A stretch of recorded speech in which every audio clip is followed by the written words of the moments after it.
Hello everybody and welcome to Edgbaston for the 8th game of the Birmingham Bears T20 Blast campaign. Today they take on the Yorkshire Vikings in a big game. If they win this one, it'll be 6 out of 8. And that's one closer to that 7 mark, which is usually what you need to get through to the quarterfinals. It's going to be a huge game. The next voice you hear with the coin toss is going to be Elizabeth Conway.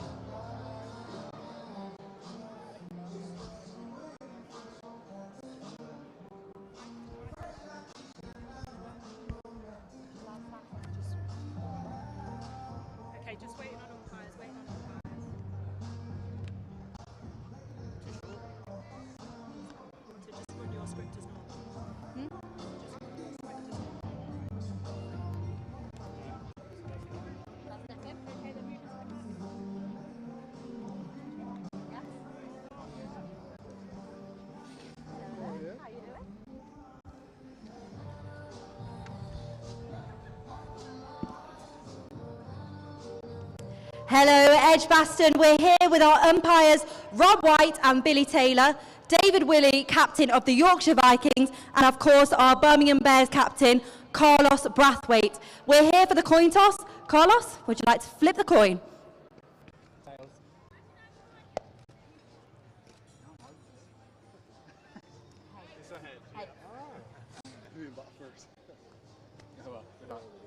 Okay, so as you can see, we've just done the coin toss. Carlos, can you tell us what happened? Yeah, we've won the toss and we decided to bat first. Fantastic. So Birmingham Bears will be batting first. Now, you've had a brilliant run here at Edgbaston. The last match, you beat Not Outlaws by 1 run. You must be feeling confident for today? Yeah, we are. We've had a good start to the tournament. I reckon we've done a lot of good things well. We've won a lot of games from different positions. And today is just an opportunity again to try to find a way to win. Now we know we're batting first, try to set the game up and then try to defend it as best as we can. Now, Yorkshire Vikings will certainly be strong competition. They've also had a series of good wins. How are you feeling today in terms of playing them? No, they're a very good team on paper. Very exciting team as well. I've been watching some of their highlights myself. So, it's going to be a good contest, and I hope that we can come to the fore as we've done in the previous home games and give the fans something to be excited about. Fantastic. Well, we hope so too. And finally, Carlos, what's the team news for today? Same team as the last game. Well, that's it. That's your Birmingham Bears captain, Carlos Brathwaite. Birmingham Bears will be batting first, and we have 30 minutes to go until the first ball. Edgbaston for everyone is really simple. It's about making people feel safe, relaxed and welcome. That's fans who come to watch the cricket, young cricketers coming through our pathway, and those who make it as professionals. It's the people who work here in the offices and behind the scenes at the Cricket Centre and Portland Road. Really, whoever you are and however you're involved with Warwickshire and Edgbaston, you should be able to relax, enjoy and thrive when in our company, regardless of age, ethnicity, gender, religion, sexuality or disability. This isn't something new. We've worked hard over recent years to create this safe, welcoming environment, but it's clear that we haven't done enough, and recent events have given us fresh momentum to keep tackling this important issue. So whilst you need a plan to drive change, and that's the purpose of the Edgbaston for Everyone document, we deliberately won't get on our soapbox and shout about glossy strategies. We do think that real change comes from small improvements to people's everyday lives that over time mean they can honestly look back and say that things have changed at Edgbaston, that it really is a place for everyone.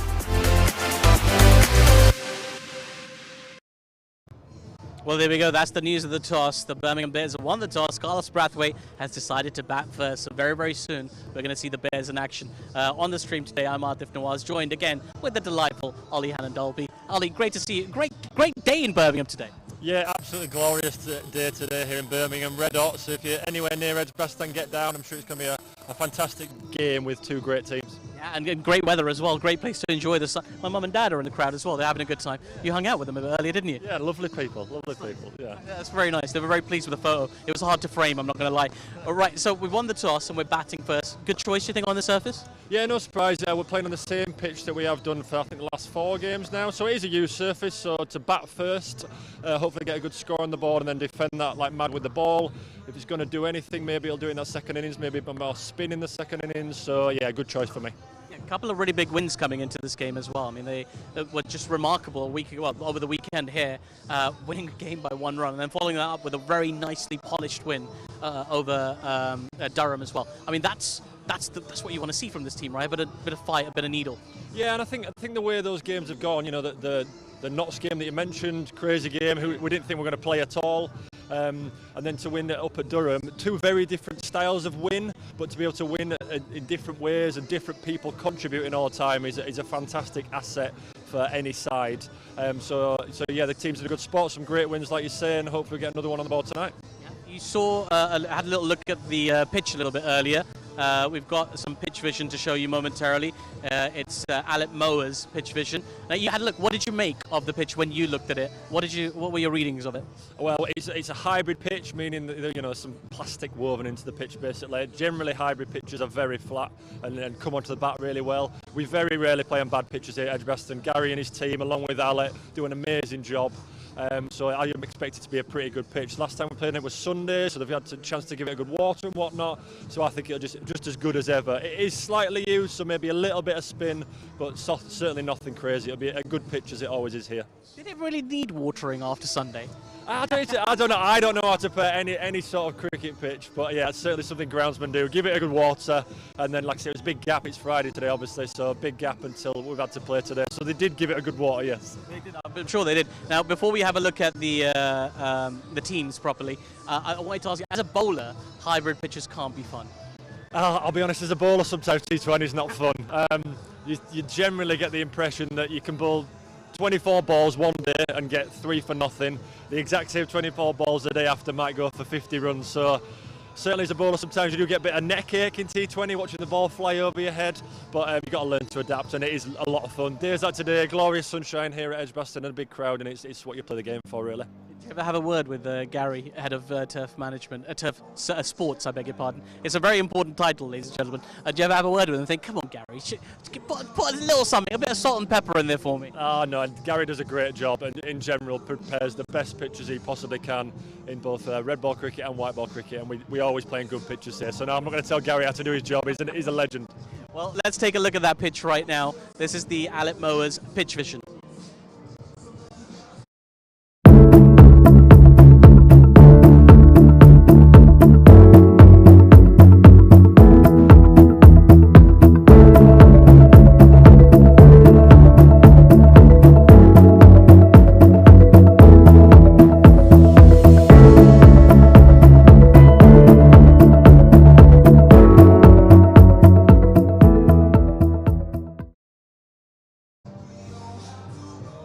Well, the pitch looks good, but what about the teams? Here is our Birmingham Bears team, unchanged from the previous game, playing today.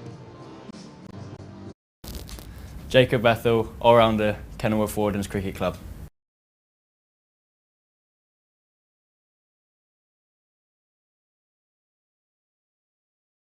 Sam Hain, right-hand batter, Harborne Cricket Club.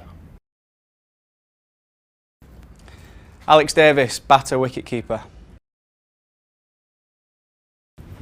Adam Hose, batter, Kidderminster Cricket Club. Chris Benjamin, batsman, wicket-keeper, Walsall Cricket Club.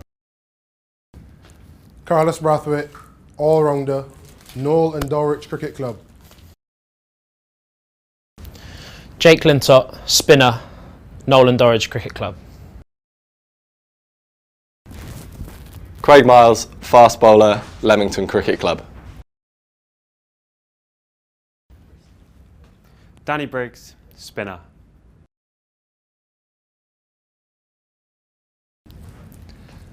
Ollie Stone, fast bowler, Barn Green Cricket Club.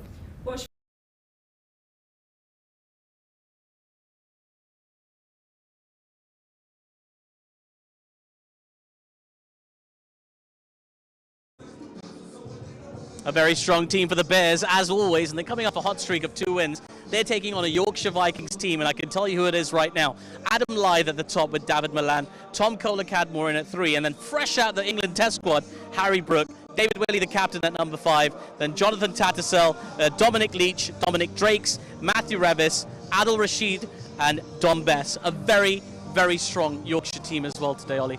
Yeah, 3 Doms in one side. You don't see that very often, do you? 3 Dominics in one side, very strange. Well, yeah, particularly that top 5 batting lineup there, very strong. Tom Kohler-Cadmore has missed a few games this year, but came back and decided the last game, I think got 70 off 35 balls, something like that. So very strong batting line up top, and certainly some experience in the bowling department as well.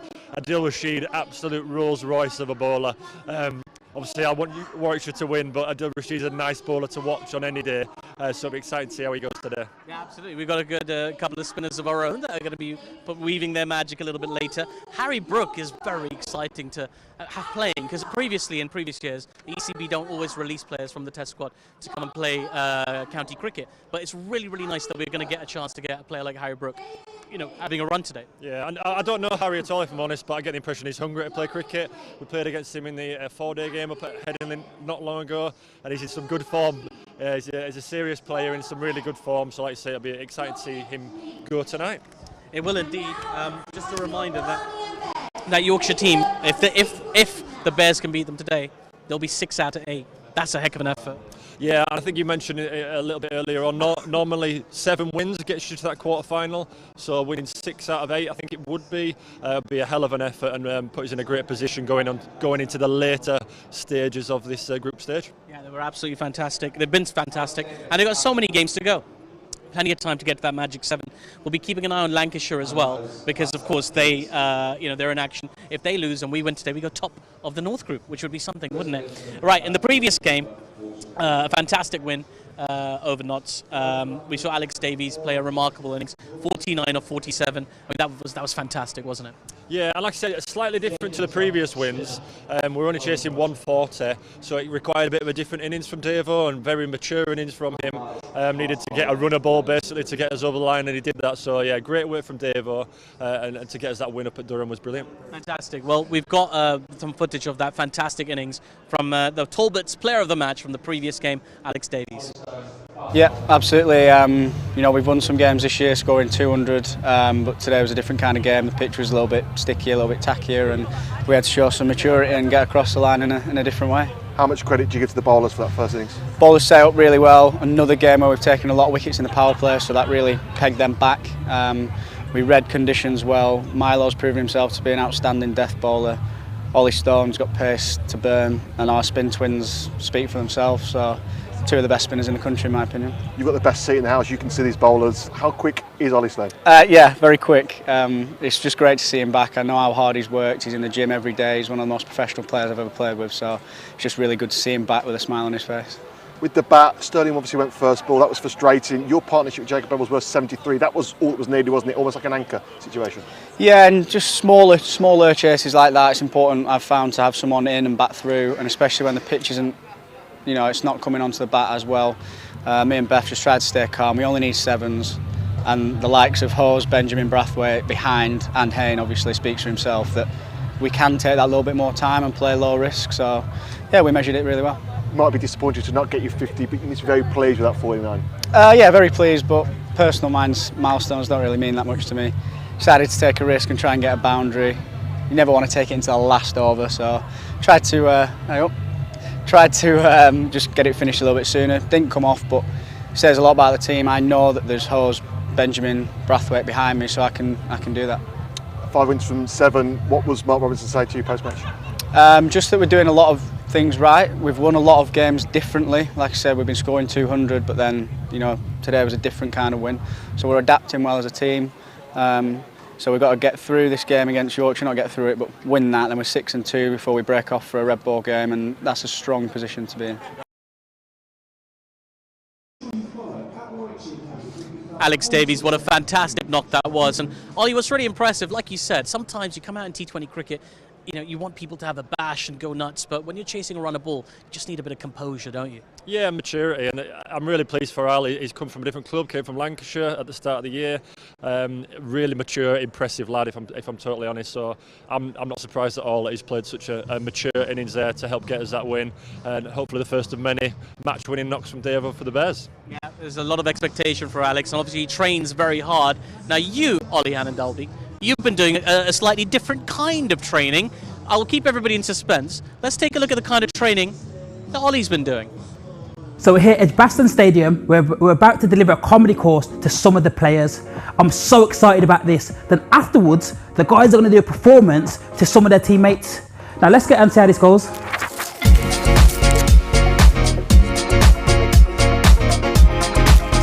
Hello mate, how are you? How's it going, mate? Nice to meet you. Nice to meet you, Matt. How you doing? Nice to meet you, Laval. Yeah. Good, Nice to meet you, Matt. Dom, how are you? Nice to meet you, Dom, Laval. Oliver, nice to meet you. Nice to meet you, Ollie. You're tall, innit? But yeah, nice to meet you guys. So I'm Laval Smith, and I'm going to do a bit of comedy workshop with you guys. You ready? We're going to get you guys writing some jokes, then performing it to the rest of your team members. Is that all right? Yeah. Yeah, it'll be fine. All right, cool. We're basically having to write a little sketch. What I want you to do is Is that what we're doing? Yeah. So see the stories. Just say it in front of everyone, all the coaches, everyone. Yeah, if you want to rinse your whole team, you can. I might take this out myself, so it's also nice to have made it into an XL this year. Oh, I was gonna put that. I've only seen double XL and triple XL for the last few seasons, so. Okay. But no one's laughed at that, so I'm Okay, so you're going to talk about one of your teammates not inviting you to bed? Yeah, just a bit of bang with luck, but just that's sort of. Did you invite everyone else? Yeah, well, not everyone else, but a lot, but a few of the boys. That sounds funny. That sounds funny. Oh, no. I can invite you. No. I'm seeing a lot of writing going on there. Just had a new deck fitted. Wi-Fi exit, it's bigger than my previous one. I'm still finding it out to wee though. What else have you got? No, nothing. Oh, mate, come on, not coffee. We're not going to coffee jokes. Are you guys ready for your first act? Yeah. Bring it on. Get him on. So guys, your first act is Dom Silby.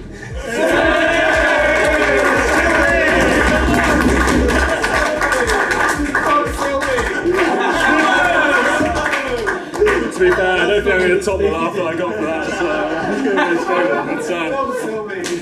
But, my name is Dom Sibley, actually. But, mate, it's all good, it's all good. Look, it's obviously clearly my first time at stand-up comedy. Cheers, Fabi, for the stitch up on this. 24 hours my career has been going on for, so to be fair, the way we've been telling him backstage, but not in front of you boys, we'll be at the Apollo next week, so yeah, it's going to do well. But no, I always knew my career would become a joke. Pretty similar to my leg spin career, actually, so yeah, we're sort of heading down the same direction. Great to see all you boys in the new kit. Two things that Frenchie's managed to get right this year. First of all, first year in a while he's managed to get a shirt for me that doesn't fit around the fridge. And secondly, he's got a shade of yellow that matches Lammy's teeth and shit. So yeah, thank you very much. Cheers for listening.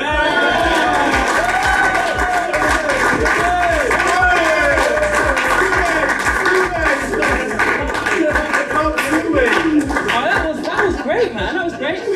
Round of applause for Dom once again, please. How great was that? What I want you guys to do is keep that energy, right? Keep that energy, and we'll get your next act on, and I'll try and get his name right this time. Yeah. But it's been round of applause for Matt Lamb, please.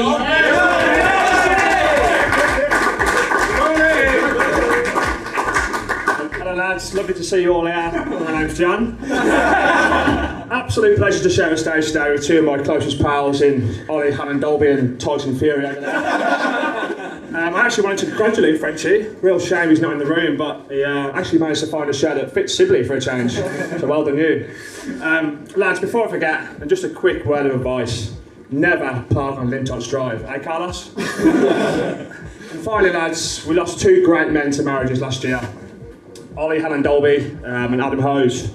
Just wanted to say congratulations to both of them and tie them up to two lovely women. Ollie, me and Ma were extremely great to receive an invite to both day and night, so we thank for that. And Hosey, it was great to see your wedding photos on Instagram and Facebook. One final thing, it's a shame not to see him in here, Robbo, but if you wanted to use this to write tomorrow's schedule down,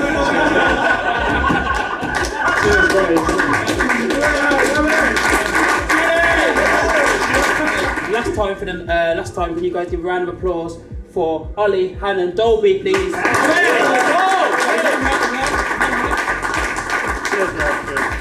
Well, and well done on the name, you know, it's obviously a bit more difficult than Sibley. The new kit, this is genuine, it's not a gag, it's made of coffee beans, okay? So this is environmentally friendly, you know, eco-story, it's made of coffee beans. I've been reliably informed by the club that in Sibber's shirt is XXL. There are 500 coffee beans, so you know it's obviously nice. In Davo's extra small, there's 13.5 coffee beans. We're obviously gearing up to T20, exciting part of the season. We've got a new captain in Carlos Braithwaite, obviously from Barbados, and we've got a whole Barbadian contingent. We've got Shea Simmons from Barbados. We've got Jacob Bethel from Barbados as well. Unfortunately, I've already been told I'm going to be 12th man, I'll be carrying the drinks, but fair play to Carlos. He's given me a massive bottle of Mount Gay rum that I've got to put in your bottles every game. So lads, it's going to be a great tournament. Cheers, lads. Also great to have Warwickshire, the great man, played cricket for Warwickshire for 10 years, and it's been an absolute pleasure to witness you slowly turn into Keith Cook with that grey hair. And obviously I'm slowly turning to Trotty with this thing. Swings and roundabouts. Let's leave it there. Cheers, guys.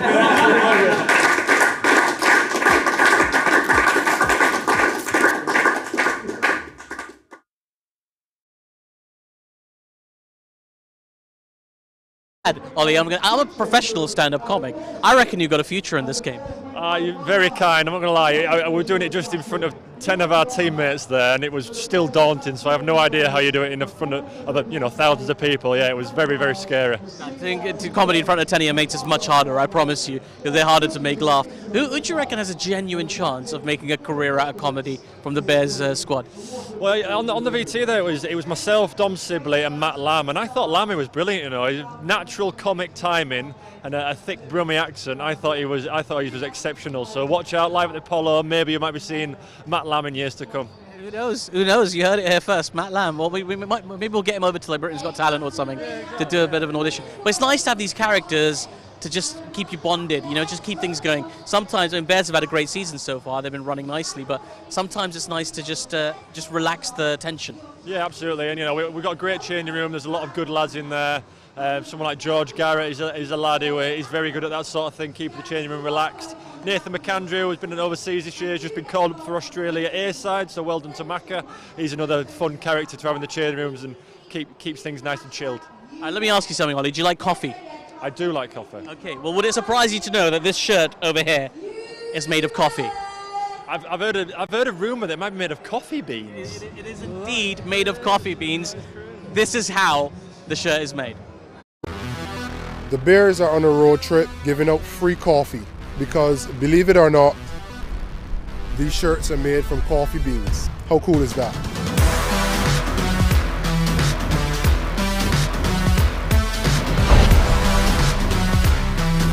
Yeah, I've been to the T20, it's a great day out, great atmosphere. Fast paced, big hitting. Short and punchy, so you get all the excitement crammed into those 20 overs. It was great fun.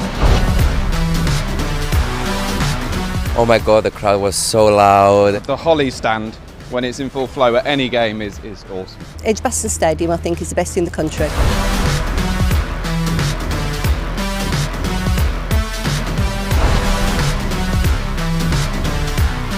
I have a real soft spot for the comedian Bob Mortimer, so I'd die to take Bob Mortimer with me. Adele. Dom Sibley, Jake Lintott. Kean Botham. Chris Evans. Kevin Hart. Idris Elba. A big group of all my friends.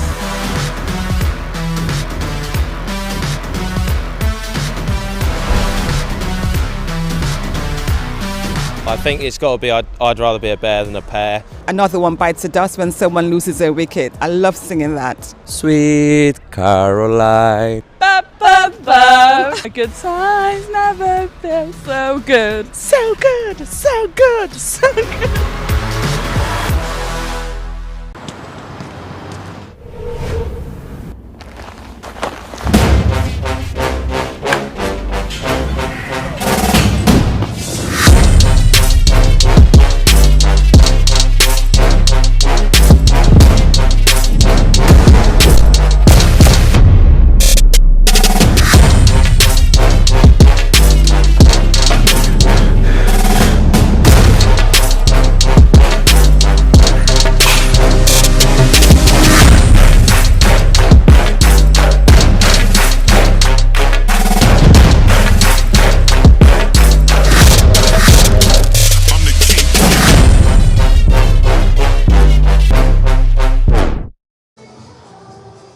Fantastic. Hopefully nobody's going to need any coffee to stay awake today. We've got an exciting game ahead. A reminder of the Bears team for today. We've got Paul Sterling and Jacob Bethel at the top. Then Sam Hain, Alex Davies, the Talbot's player of the match in the previous game, don't forget. Adam Hose, Chris Benjamin, Carlos Brathwaite, the captain, Jake Lintott, Craig Miles, Danny Briggs, and Ollie Stone will be back in action today. A very exciting match beckons, my friends. Come on, you Bears. The next voices you're going to hear on live commentary are going to be Adam and Marie. So what does it mean to be a Bear?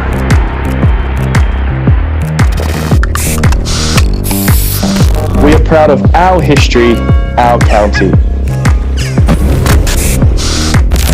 Its traditions, its people. We're bold and brave and never give up. We're outspoken and encourage others to speak up. This is our home, a home for everyone. Support our communities who support us. And this is our time for our fans. The shackles are off.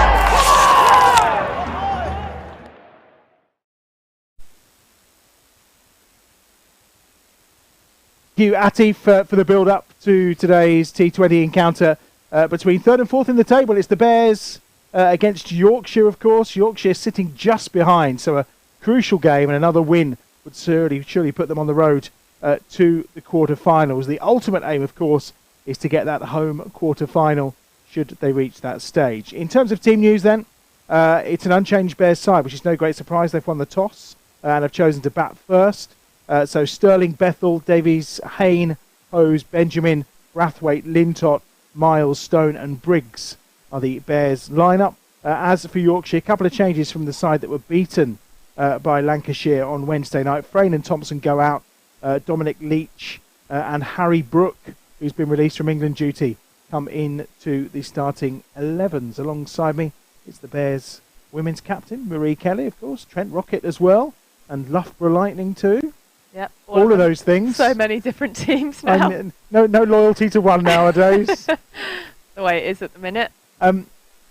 Bears' momentum is really good. Obviously, 5 wins from 7 games. Going to be a tough task against this Yorkshire side. They're packed full of stars. Yeah, but I think winning becomes a habit, and so does losing. So the Bears have been on a bit of a winning streak at the minute, and that definitely helps. So that should, fingers crossed, help them get over the line against quite a strong Yorkshire side on paper. The flags, of course, are fluttering down below in the guard of honour that greets the players, and David Willey leads his Yorkshire side out. That Yorkshire team is full of ex or current internationals in Lythe, Milan. Willie Kohler Cadmore was very impressive the other night in that game against Lancashire. Harry Brooke, Jonathan Tattersall, Adil Rashid, Matthew Reeves, and then the 3 Doms, Dominic Drakes, Dom Bess, and Dominic Leach as well. We await the arrival, and there they are, of Paul Sterling and Jacob Bethel. And Sterling, of course, steps out with his own potential hat-trick on the cards here after 2 golden ducks. But as you say, as a fellow biffer, he's not wasting any balls. I know, well, exactly. Leaves some room for anyone else to come out and do it. At least he's not wasting any time at the crease, is he? Let's just hope it comes off today, though. I'll be feeling for him if he gets the 3rd one in a row. I'm sure he won't. No, breezy all day as well. It was very windy walking over from the car park, and you can see, we can see certainly in the distance, the side screens, the material over them is just fluttering away. So any high balls that go up will be interesting. The flags are certainly stretched out in the distance, and it's going to be David Willey. I think it's going to get us underway from this pavilion end. A dangerous player, was very unlucky not to appear really in the T20 World Cup for England, of course, because he'd been a mainstay of the team for so long. He had, but it's better for us that we get to see him today on show. He's just deep in conversation with Harry Brooke, who's right by his side, of course. He's been with England over at Trent Bridge for the last few days. Wasn't available on Wednesday night for Yorkshire in that game against Lancashire, should I say, but he's here. And he'll be a problem a bit later, you feel, for the Bears, potentially? Yeah, potentially. He's a young, exciting talent. It's almost one of those, I want him to do well for England's future, but maybe not tonight against against the Bears. I'm surprised he's not playing, actually. I think, Yeah, I thought he might get a go. based on the fact that Johnny Bairstow's played so little red ball cricket, that he may get Yeah. the opportunity. But here we go then. David Willey on a beautiful night at Edgbaston gets us underway, and Paul Sterling, it's gone through him, and they're appealing for something. I think they're appealing for LBW. It was a much later appeal coming from behind the stumps. David Willey was convinced early on. But at least we've got that out the way. Well, he did get very far down the track then. Yeah, he did. There's no third golden duck in a row for Paul Sterling. Did look a little bit nervous on that first ball, as you probably would be on your third duck in a row, but hopefully he gets the better of Willie here. Well, looking at the field, the two wide men are, or the two men out, should I say, are on the leg side. They're patrolling the boundary. As Willie is in once more, and Sterling again makes no contact. And there's no run. Umpires today, Billy Taylor and Rob White, are in charge. A fairly tame start. We know it's a hybrid pitch. Fifth game, I think, on it now. I think it's fifth. I've lost count, really. Yeah, I think it is. It's the fifth game on it, but hybrid wickets do hold it very well, which is why they're so popular now. But it will obviously still be a little bit slower than it has been. Glorious blue skies at Edgbaston, and he's bowled him. The glorious ball from David Willey round the legs of Sterling, who moved over to his off stump to give himself some room on that leg side, but he's cleaned up, and Sterling's gone for naught, and the Bears are 0 for 1. That's such a shame to see him go. I was looking forward to seeing some good striking there, but that just looked a little bit nervous. Maybe a little bit low on confidence at the minute. Well, he's given himself a good talking to as he's walking off. Yeah, So he won't be happy with that, I'm sure, but it's not like him, is it? I mean, what we saw in the first few innings was a man who was hitting. Yes, he used a lot of power and a lot of muscle, but he was also at times hitting really lovely cricket shots. That kind of movement around his crease, it's almost like the last two knocks have just knocked his confidence, in essence. yeah, and I think that happens when the shots that he got out to previously, they were his strengths, and it just didn't come off. And sometimes it's hard when you have had a couple of ducks, especially golden ducks, to kind of question yourself and have that little bit of self-doubt. But like you said, that first innings, he looked really calm and composed, knew exactly where his scoring options were, and that just looked like he didn't quite know what his best plan was then. Alex Davies is the new batsman for the Bears. 0 for 1 then. We are midway through the first over, changing field, which was very specifically set for Paul Sterling, in that we've split the two outfielders now, one at square leg and one on the cover boundary. And Davies just looking around to assess his options. Really good to see him getting amongst the runs last time out, of course. Not quite made his half century, but would have got confidence from the knock at Durham. Saw the team through almost. And he gets off the mark with a single. 1 for 1. 4 balls gone in the first over. Edgbaston filling up nicely. A busy old traffic evening around the Pershaw Road for sure. But with the weather set fair and it being a Friday night, I think we might expect a bumper crowd tonight. So much nicer than last week, isn't it? Even in here, it's a lot warmer. Yeah, that was fairly wretched on Sunday, to be fair, but we've got some cracking. Like yeah, we've got some great cricket, you know. 8 overs aside, you can't argue with that. Starting finish at the end. Bethel on strike for his first ball, the left-hander. Lovely drive through the covers. And it's going all the way for 4. Lovely stroke for 4. Proper cricket shot, that wasn't it? Matthew Reeves was doing the chasing, but I'd have saved his energy. A real beauty from Jacob Bethel, who's just finally starting to get himself into some kind of nick. 21 is highest score in the competition so far. Well, the pitch doesn't look too slow with a shot like that, does it? Or has made it look like it's not very slow. And you get the feeling that David Willey would be a good kind of pace for this wicket. Yeah. And obviously moves the ball around with that left arm, creates some shape. Last ball of the first over then. He's gone right through him. It's not a lot Jacob Bethel could do about that. A lovely ball from Willey to end the over. And at the end of the first, it's 5 for 1. Not the start the Bears would want. And we're going to see the pace of Dominic Drakes, who's going to have a bowl from the Birmingham end. Excited to see him bowl. Well, you said he looked quite pacey earlier. Yeah, he did. He bowled really well in the warm-up. Asian heritage. Did you say earlier he's made his debut for West Indies recently? He has at T20 cricket, yeah, in the game against Pakistan towards the end of 2021. Gujarat Titans signed him up for the IPL, and he's going to get a first bowl from the Birmingham end. First time he'd have walked on the hallowed turf of Edgbaston. He's left arm as well, and he's going to be bowling to Alex Davies, who's just got one to his name. Has only faced one ball so far. Start of the second over then. 5 for 1 the Bears, having won the toss and elected to bat first in the sunshine of Edgbaston. Here's Drakes. He's wrapped on the pad. No interest immediately from the umpire. Yeah, it looked like it was just sliding down, didn't it? Especially with that angle. Looked lively though. That looked quite quick as well. Good start on the money from Drakes. And of course, we'll be looking to see Ollie Stone, who was showing terrific pace, not only against Notts on Sunday, but against Durham. Yeah. Looked very sharp.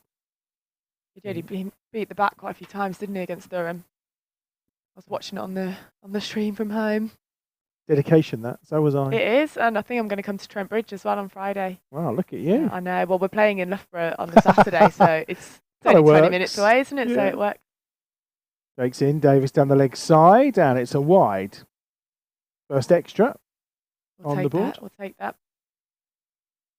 There was a ridiculous number of wides last night in the game between Surrey and Middlesex. It was up to about 10, I think, after about 4 or 5 overs.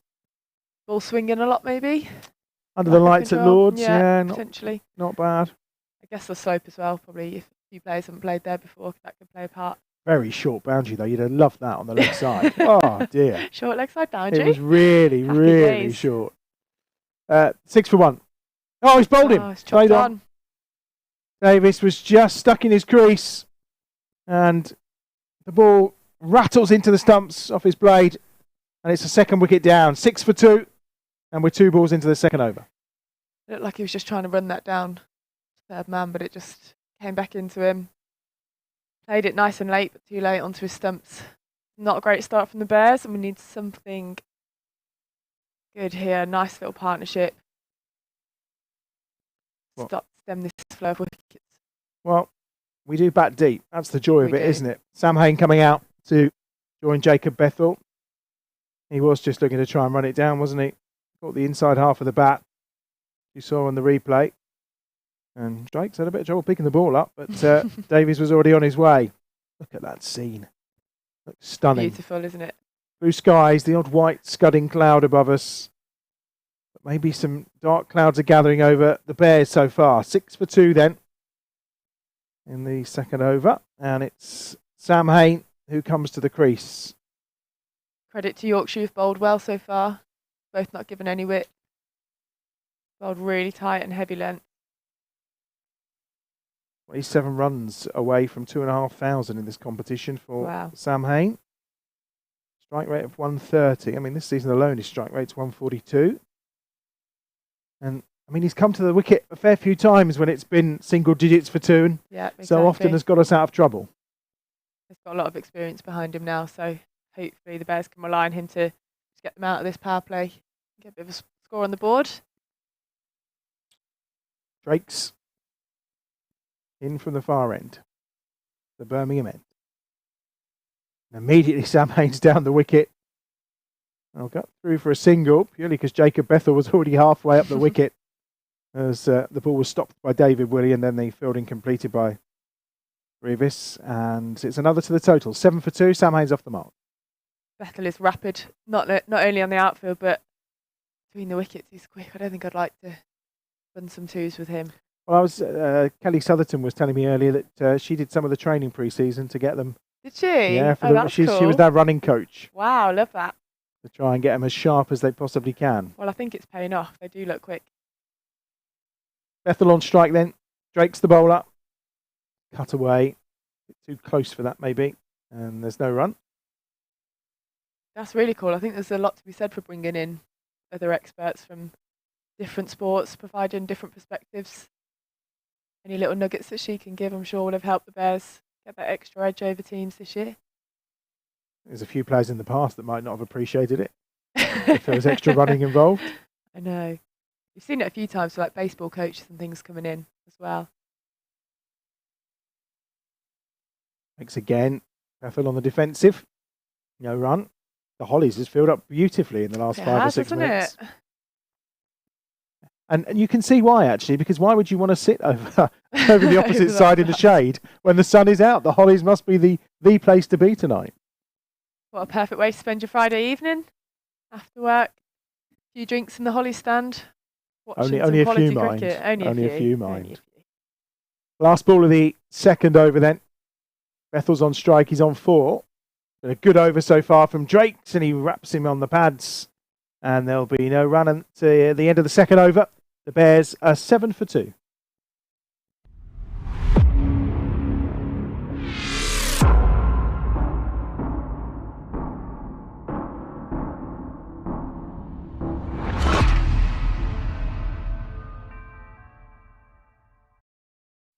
Second over incoming then from the Yorkshire Vikings captain. That's David Willey from this pavilion end. I mean, it's an interesting scenario tonight. Of course, the Bears do bat very deep with Hose and Benjamin and Brathwaite still to come before we're into Jake Lintott, who's convincing everyone at the moment he's a batsman. With He has actually been scoring a few runs, hasn't he? I think he follows your advice. If it's there, hit it. You've just got to go for it, haven't you? Any hesitation in cricket. And in this form of the game, there's no other way to play it, surely. Well, he's in, 7 for 2. Off the pads, Hayne, and there's no run. Another good ball from Yorkshire. They haven't given anything, have they? They've bowled really, really tight. Well, we often talk about kind of a pass score here, maybe on a fresh wicket being, 170, 175. I think anything around 160 is going to be a tricky chase. And maybe that just provides a slightly different approach to how the Bears go about setting the total. I'm guessing they chose to bat first because it's probably their favourite option, but also I don't think you want to bat second on this wicket. Yeah. Well, he's in again, and he's been wrapped by Hayne. Terrific shot all the way for 6. Well, I would say it was exquisite, but I'm not sure him tumbling over makes it exquisite. It's not quite your classic cover drive, but in this form of the game, it's just one of the best shots there is. David Willey walking back with his hands in his pockets. Not happy about that one. I think he might have had a few words as well with Sam Hayne there. Definitely doesn't look happy, does he? He's dropping back to his mark. That's got to annoy a bowler, that, hasn't it? Well, have you done it to a few? Have you perfected that? I played a ramp the other day, actually. I was in last, but we played a second team game for Lightning as a bowler. So I batted down at, I think, 7 or 8. And I was in second last ball, so I thought I'd go for it. And it came off. Willian again. Hayne, that's better. More classic as he plays it out into the offside. It's going to be a single. I don't think I'd be as brave as Sam Hayne to do it early on in the innings. I much prefer carving it over extra instead. Getting a little baby fade out. I like it. But look, if that's his strength, then got to go for it. Bethel on strike, 14 for 2. He's on 4. Lovely drive. Only going to get 1 for it. Maybe deserved better because it was a decent shot. Harry books the field up. Just a single for the Bears, 15 for 2. The baby fade, a bit like when you play golf, isn't it? Yeah. That's what every cricketer does when they play golf, isn't it? Yeah, I think so. Yeah. If you can get it airborne. I struggle with getting it airborne a bit to start with. Are you and Emily still... you and Emily haven't had time to play this summer? No, we haven't. Hopefully in the 100 we can catch up and go for a round. I've booked some lessons in just before the 100. Oh, lessons as well. This is all getting very serious. Oh, I know. Willie's in again. Bowles and Hayne again was advancing. Willie saw him coming slightly shorter and outside the off stump, and cat and mouse between these two has definitely started. Yeah, I got some lessons for my birthday in February, but I haven't had time to play, so I thought I might as well wait until I've got a good chunk of time to play, and then I'll do like 3 back lessons. And if I want to go for something, I go for it 100% and really go for it, rather than playing every few weeks and being rubbish and getting annoyed with myself. Yeah, no, it's a frustrating game, that's for sure. 15 for 2 then. Hayne on strike. He's on 8 so far. Last ball of the third over. Willie's in. He's tucked him up again there. Bit of movement around the crease from Hayne. That's really good from David Willey. responded brilliantly to the movement and the attacking intent of Sam Hain, but still 8 off the over, 15 for 2. Let's hope, like you said, that 160, maybe even 150 might be enough on this kind of wicket. Hopefully the Bears are doing the right approach here by taking it a little bit slower in the power play, but we will see. Well, we're going to only see the 1 over from Dom Drakes at the far end. Who's this? Revis. He plays for Yorkshire. We don't care, really. Yeah, but I always feel really bad when I get the players, or I don't get the pronunciation right. I'm going with Revis, I think. Okay, we'll both go with that. Revis, yeah. It feels about right, doesn't it? Yeah. Just looking on the old fancy dress watch in the old Hollies, I can't, There's a chicken down there. I've just spotted them. You spotted yellow and red. I think I need to get my glasses checked because I can't see that chicken. The big yellow and red one might be. Are you sure it's a chicken? It might be a hot dog. It's not much difference after all. Turning the leg side by Bethel, first ball of the over. Quick single it's going to be. Willie has a shy at the stumps. He's the captain, he's allowed to. It's well backed up though, and they get through for the single. And Bethel moves on to 6, and the Bears on to 16 for 2. It's almost someone in a luminous green. I can't make if it's a steward or a bumblebee or something. But there's definitely some luminous green in there. Isn't there? I do like the number of yellow Bears shirts that I can see though, which is always encouraging. Yeah, it's a good kit this year, isn't it? I do like it. Yeah, they sent me one and they kept saying you need to wear it. I'm just like, yeah. Oh, come on, you've got to get involved. I'll read this back to his mark. And was that Hain that pulled away then, or? Yeah, I think it was. He was thinking about it for a moment. It's so breezy out there. In comes Revis again. And again, he's just tried to scoop it and he's gone this time. He's got the outside edge on it. And he's out. Catch comfortably taken behind the stumps by Cola Cadmore. And Sam Hain's on his way. And the Bears have lost a third. Sam Hain's gone for 8. 16 for 3 in the 4th over. That's a good start, is it? No. Again, he's trying to play funky shots, and I'm not sure he needs to. Yeah, that's where. So the ramp over his left shoulder, probably a little bit easier than trying to go over your right side. It's more of a wafting scoop, isn't it? Yeah, it's quite a difficult option. But we know they can try this because they have got the depth. But it does just increase the pressure on Adam Hose, who comes to the crease now. Yeah. And he'll join Jacob Bethel. And here we are, midway through the 4th over. 16 for 3. Yeah, Bears just need to try and soak up this pressure a little bit now. Well, we know the records when it comes to losing 3 wickets in the power play. Go on. It's not good. It's not good. You lose 75% of the games. 75%? Is that yeah, if you lose 3 or more wickets in the power play. I thought it'd be higher, but I didn't think it'd be that high. Yeah, and the record against Yorkshire is fairly even, these two, actually. It's the I saw that earlier, 17th game between these two sides. 7 wins for the Bears and 6 for Yorkshire. And the Bears have only won 1 of the last 5, actually. 1 was a tie. Let's see what Adam Hose can do, because he again has been in terrific form. 170 runs so far this season in the competition. Striking at 157. Not quite the 300 you managed in one innings, of course. He is coming in at a very different stage of the innings, though, to me. Well, and he spent a spell as the opener as well, didn't he? So he's adjusted his game, and he's in and defending this time to Revis, and there's no run.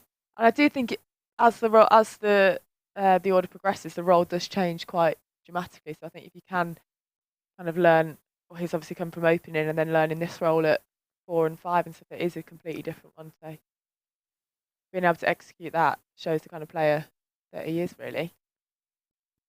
I still can't see the chicken, I'm not going to lie, in the Hollies. I'm not making it up, I promise. Revis is in again. Look, he's standing up now. Lovely from Hose. He's just hit that before. The chicken was a fan of that in the Hollies. Well, that's understandable. Now. And it's 4 runs. Really nice shot from Adam Hose as well. Just guided that ball through a wide third man. And he's off and running. I think that's the way the Bears need to go for the next few overs, is kind of more sensible shots. Just guiding it, using the pace of these Yorkshire bowlers, who seem so far to be coming on well to the bat. Yeah, we're not seeing any spin yet, of course. We know Don Bess is in the side. 20 for 3. Oh, that's good from Adam Hose. Round the corner. Lovely pick up from Hose. 4 more. again, simple cricket shot. Although it's probably the first 2 balls that Yorkshire have bowled that are, you have a bit of width both sides of the wicket, and both have been punished by Hose. Really has taken advantage, Adam Hose. Looks in very good nick. He moves on to 8. 24 for 3 the score. Final ball to come of the 4th over. Then we're going to head down pitch side. Previous bowls, and Hose again through the covers, this time off his back foot. He's punched that away. He's going to get 2, and it's fielded well by Dominic Drakes. And at the end of 4 overs, the score is 26 for 3 as we go pitch side.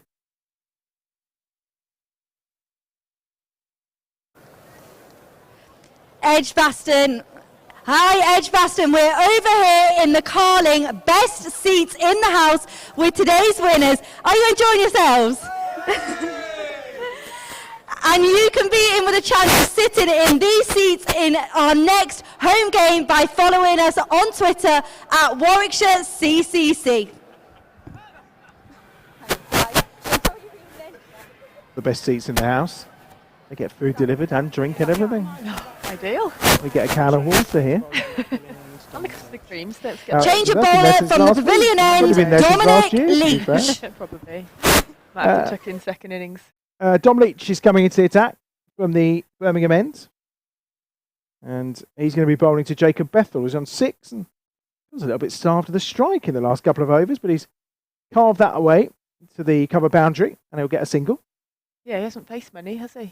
Well, no, 6 from 7, or 7 from 8 now, 27 for 3 in the power play. I mean, just looking back through my list of power play scores for some of the other games, if I potentially can find them. Obviously, against the game against Notts was a slightly different kettle of fish because the power play there was about 38 for 2, I think, at that stage. But prior to that, power play scores have been, well, there was a 36 for 4, of course. So there have been times when they've not been brilliant either, but 27 for 3, 2 overs to go. I think if they got out of this around 40 for 3, they'd probably be fairly happy. Yeah, be happy with that. Leach is in, and well defended by Hose. It was a good ball, just short of a length. Yeah, I think the wicket loss here is key now. Just get out to power play, start to build an innings together, and then you just need one of them to kick on then, and we could be okay. We've seen it time and time, haven't we? The acceleration that comes in those last 5 or 6 overs. When you can easily, you can easily take 50, 60 runs, but sometimes if you've got those wickets and the right batsman at the crease, you can take 80, 85 runs in that period. You can only do that if there's one set batter in or somebody that's built their innings well. Leach again into the leg side. I'm not sure there was any bat on that. Let's see. No, leg by signalled by our umpires. As I mentioned, Billy Taylor and Rob White in charge of tonight's proceedings. Another 1 to the total, 28 for 3. And 3 balls remaining in the 5th over. So just 9 left in the power play before the fielding restrictions change, of course. And Leach with his jersey bellowing in this strong breeze that's going across from left to right as you look here at Edgbaston. And Bethel in the air and out. Oh, and it's nearly hit Bethel in the face then, accidentally, with this celebration. I think Bethel, head down, was walking straight into his path. A good catch from Adam Lyth. Straight to him, though. And the Bears lose that 4th wicket with a score on 28 and 2 balls remaining in the 5th over. It's 28 for 4. I can see what he's trying to do there. He's trying to go over mid-off, over extra, which wasn't necessarily the worst option. Just didn't execute. No. Straight to him. Edge of the circle. Never enough on it from Jacob Bethel. And I mean, it's an interesting scenario. 28 for 4. It was this scenario, of course, that was greeting the side in that victory here against Durham. And it was these two who did the hard work on that occasion in Benjamin and Hose. And Benjamin with 192 runs to his name so far this campaign. Very impressive. He has been very impressive, hasn't he? He came straight into Phoenix last year. Just hit the ground running so hard, didn't he? He's showed his skills straight away. And how, when you're in the 100, you're in the Phoenix men's and women's team, how closely integrated are you? Obviously, every game is a double header, isn't it? So yeah, I think we actually had this conversation the other day. When did we have that? Not you and I. Oh, sorry. okay. We had a content day at Trent Bridge, and we were kind of discussing like how close is it in kind of within the franchises? And we said COVID did actually play quite a big factor in that. We probably wanted to socialise more and be more of a closer unit, but we did have to try and keep our distance as well from separate teams. Turned around the corner just for a single. Good bit of fielding there. Yeah, well stopped there by Drake. Short, fine leg. I mean, who wouldn't want to spend time with Imran Tahir? Oh, he was brilliant. Exactly. I mean, that would be the dream for me, a summer with Imran Tahir. I mean... Yeah, that was lovely. On the day that he got his hat-trick, we played beforehand, and then we went back to the hotel and we were watching the lads from our like team room, and then Imran came back in afterwards and we all did the celebration with him, all running around the team room. So that was nice. It was good to get to know them. But yeah, COVID did restrict it a little. Yeah, I'm sure it did. Last ball of the 5th over, 29 for 4. It will be 30 for 4. Thinking about a second here, but no. I wouldn't risk it at this stage.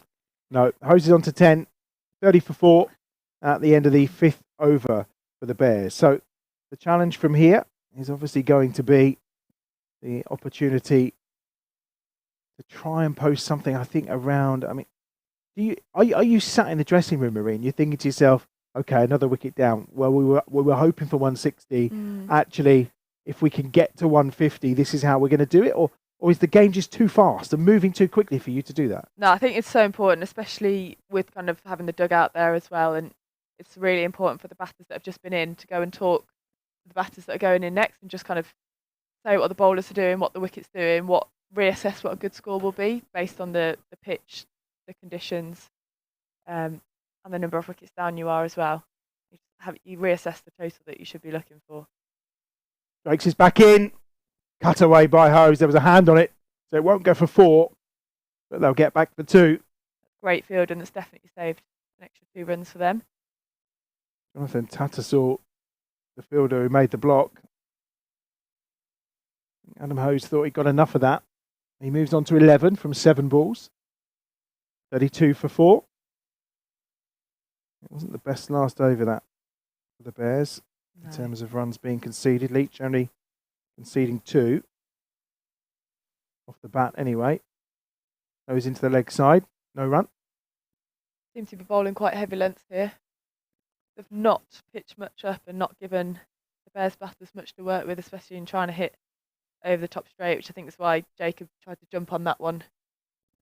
First ball really that he got that was really full. You can't help but think a bit of starvation of the strike, maybe led a bit of frustration.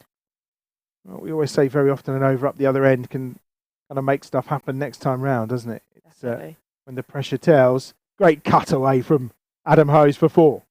Excellent shot. Very similar to the one he just did before. Thankfully found the gap that time. Rushed away for 4.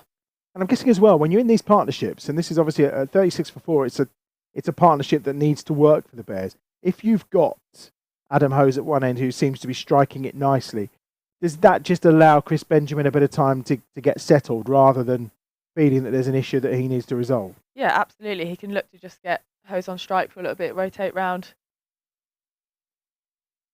Hose again. They'll run through for a quick single. That's good cricket there. Things like that, just dropping and running, get yourselves going.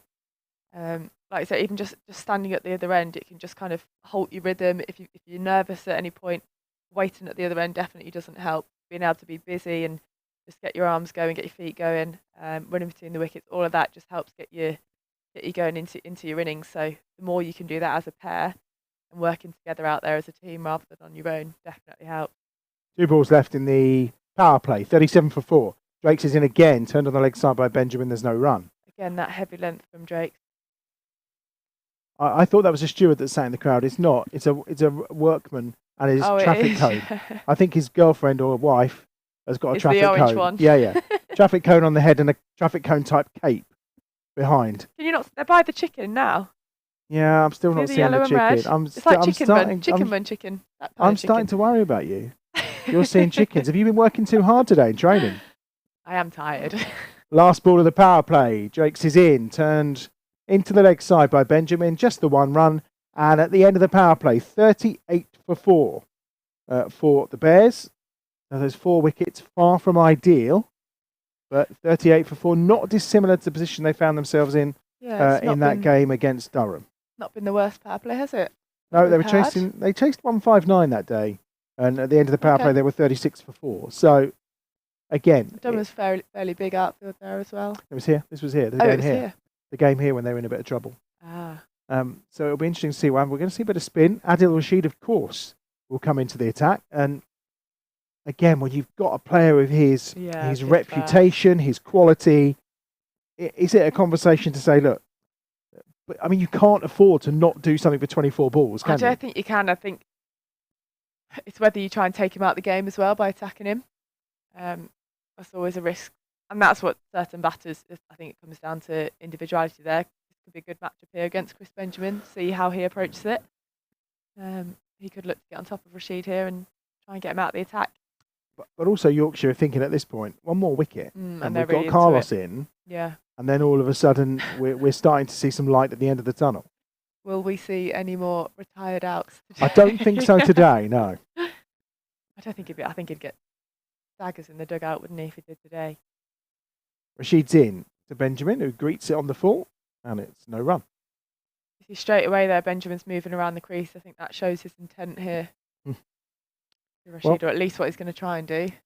A man who this season has had a strike rate of 188 is currently got 1 from 4. Rashid in again. Watchful. Make that 1 from 5. Yeah, watchful from Benjamin that time. 38 for 4. I think he will know what a crucial wicket and what a crucial over this will be.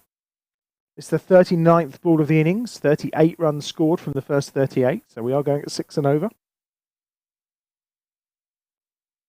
Rashid in again, short, and he takes a swipe. And he knows. Yeah, he knows. You see it. He looks up to the sky. He's missed out on a long hop. Don't get many of them from Adil Rashid. No, and when he does, you've got to... Well, he's got 2 fielders out there waiting for it when he does. I know. But with Benjamin's power... power... with the wind as well, that side. Completely. He'd have cleared the ropes if he'd got hold of that by a mile. 3 dot balls so far. Tries to reverse sweep. No run. And that, of course, isn't a wide. No. And this has been a good over from Adil Rashid. 4 dot balls. 1 off 7 from Benjamin here. I think he'll be feeling the pressure here. Well, you very rarely see a maiden in T20 cricket. This is the 5th ball of Rashid's over. And he has swept it, and he didn't get enough of it. He got a top edge, and they'll come back for 2. And that may just ease Chris Benjamin's woes a little, that he's taken something off this over. I'd like to see the stats around the 7th over in men's cricket. I know in women's cricket, there is a stat, I think on average the 7th over only goes for 5 runs, which is always quite interesting that the power play tends to go for a lot more. People going at 8s and 9s.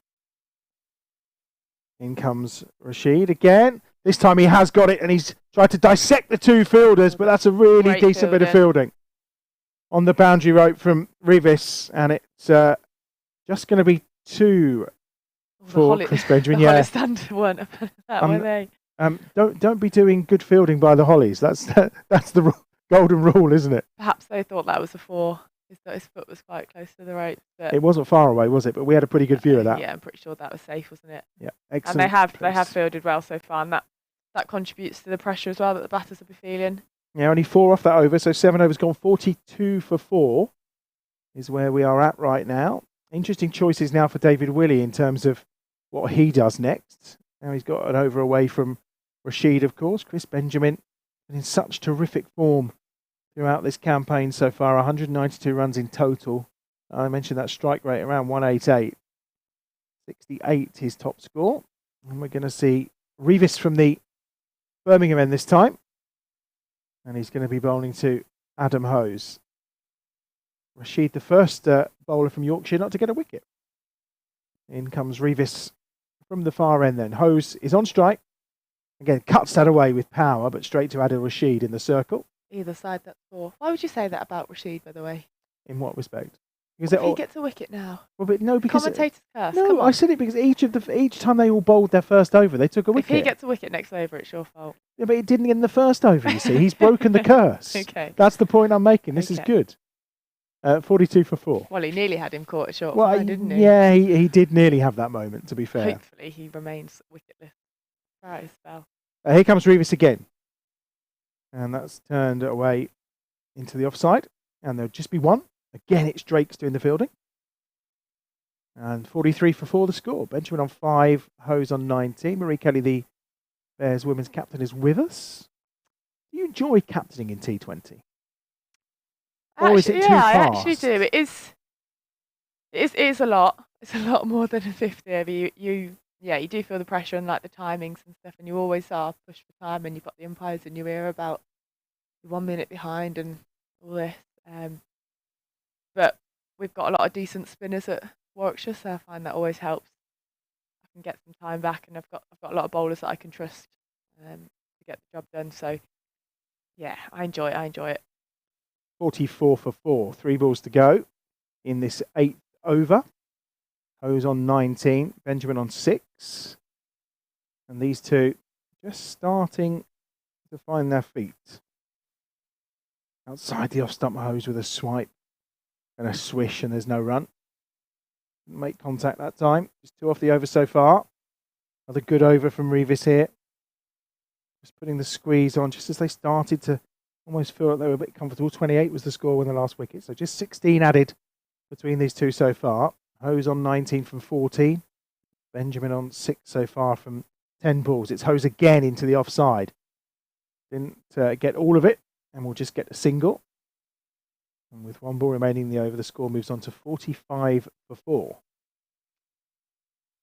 And it's going to be from that far end, final ball from Revis. The last ball for you as well, because you're going to depart, aren't you?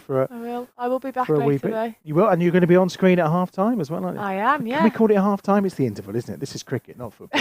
It's not half time. Oh, I say half time, don't worry. That's one. Thinking about a second, Thinking about 2, but yeah, they don't. So at the end they of the don't need to 8th be over, taking those risks, do they? 46 for 4.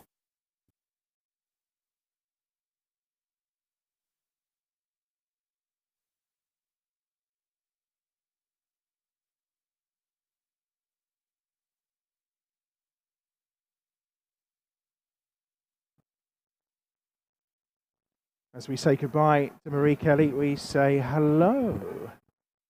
Atif, how are you? I'm very, very well. I was almost lost without you on Sunday for the Notts game. Obviously, when it was chucking it down. It was. Oh, Adam Bridge, what can I say to you? You do flatter a boy. Well, I mean, I was told it was very unlikely that we were going to get a game, and well, the cricket gods had other ideas. So, they did, so well, we just got a game. about. I mean, we had a few full starts before we got there, but. Well, here we go. Adil Rashid to continue. Comes another floated delivery, big swing across the line, drops just short of the fielder. A deep backward square leg. They're going to think about 2. And even though it was a wayward throw, they settled for the single. 7 for 4. Recovery in progress. A nightmare start for the Bears when they lost 3 early wickets. We've been here before, my friend, against Durham. Same indeed. scenario, isn't it? And Hose and Benjamin, it was in that game as well, who led the recovery. 20 off 15 deliveries. On strike. In comes Rashid again. Slightly back of a length this time. Square. Big appeal for LBW, and the umpire's finger goes up. Adam Hose is going to have to depart. Adil Rashid striking in his 2nd over. Looked like the wrong one. It didn't look like he'd picked it. The 5th wicket down now for the Bears. 57 for 5. 11.4 overs. Just didn't pick the wrong one there. No, Rashid bowled well in his first over. Obviously, the pressure built with a series of dot balls, and when Adam Hose has looked really comfortable, 20 is out for. Interesting call here. So Jake Lintott is coming in before Carlos Brathwaite. Intriguing call, isn't it? I did see Jake a little bit earlier practicing with his bat, which I mean, I'm sure he does on a regular basis, but he was spending a lot of time with his bat, just having those big hits into the net that they do, the kind of pull shots into the net. Maybe he's feeling like he's got a loose arm, he can maybe do a bit of damage, or at the very least hold the fort for a short time. Let Carlos have a whack in the last few overs. Jake Lintott already picked up a couple of Talbot's Player of the Match awards this season. 2 back-to-back. Yeah, he scored 23 not out as well against Worcester. Yeah, I mean, it was in vain against Worcester in the end, but we know he can hit. He'll talk to you about opening the batting with Chris Gale. Don't you worry. If you want to talk, if you ask him, he'll chat to you about it all day. Retelling that story. Now then, Rashid continues. Lots of flight on that one. Swept quite nicely by Lintott, racing away. That vacant in-leg region. It's the fielder at deep backward square leg who had to come round and pick it up. And they do run through for 3 runs. So Lintott off the mark straight away. A strike rate of 300. I reckon he'll tell you that as well later. And the 50's up too, 50 for 5 midway through the 9th over. And Lintott with a perfect start, really. I mean, it's an interesting tactic. It is. Chelsea, we've seen a little bit of this from a lot of the teams this year in the blast, just kind of having that versatile batting lineup, not keeping things set in stone. Varying success. Rashid in again. Big shot. This has gone a long way up in the air. It's going to drop short of the fielder at deep square leg, who makes an excellent effort in the deep in the end. It's a bit of relay fielding. Remarkably, all that we're going to get off that Benjamin shot is a couple of runs. Well run in the middle, because I thought for a minute they might just take a single. But it wasn't completely in control. There is a huge gap there in the leg side in front of the Holly stand out of the target. So you've got a bit of security in going aerial. 52 for 5 then. And Rashid, as ever, having an impact on a game. Is there ever a game that he plays in that doesn't have an impact? Remarkable player. And he comes again a bit flatter this time. Reverse sweep executed beautifully by Chris Benjamin. Takes out the cover sweeper though. Just be the single on this occasion. Rashid, remarkable player again. Watched him practicing a little bit earlier on. Oh, are they? Enjoying the action. Sat in the front row just below us. Were they heckling you when you were on mic earlier? Of course they were. Excellent. Of course they were. Adil Rashid, and again, lots of flight this time, turned into leg side, big appeal for LBW. Again, it was the wrong end. Again, another Bears batter, not quite reading it. Maybe just the impact being just outside the line. Survive. 53 for 5. After 9 overs.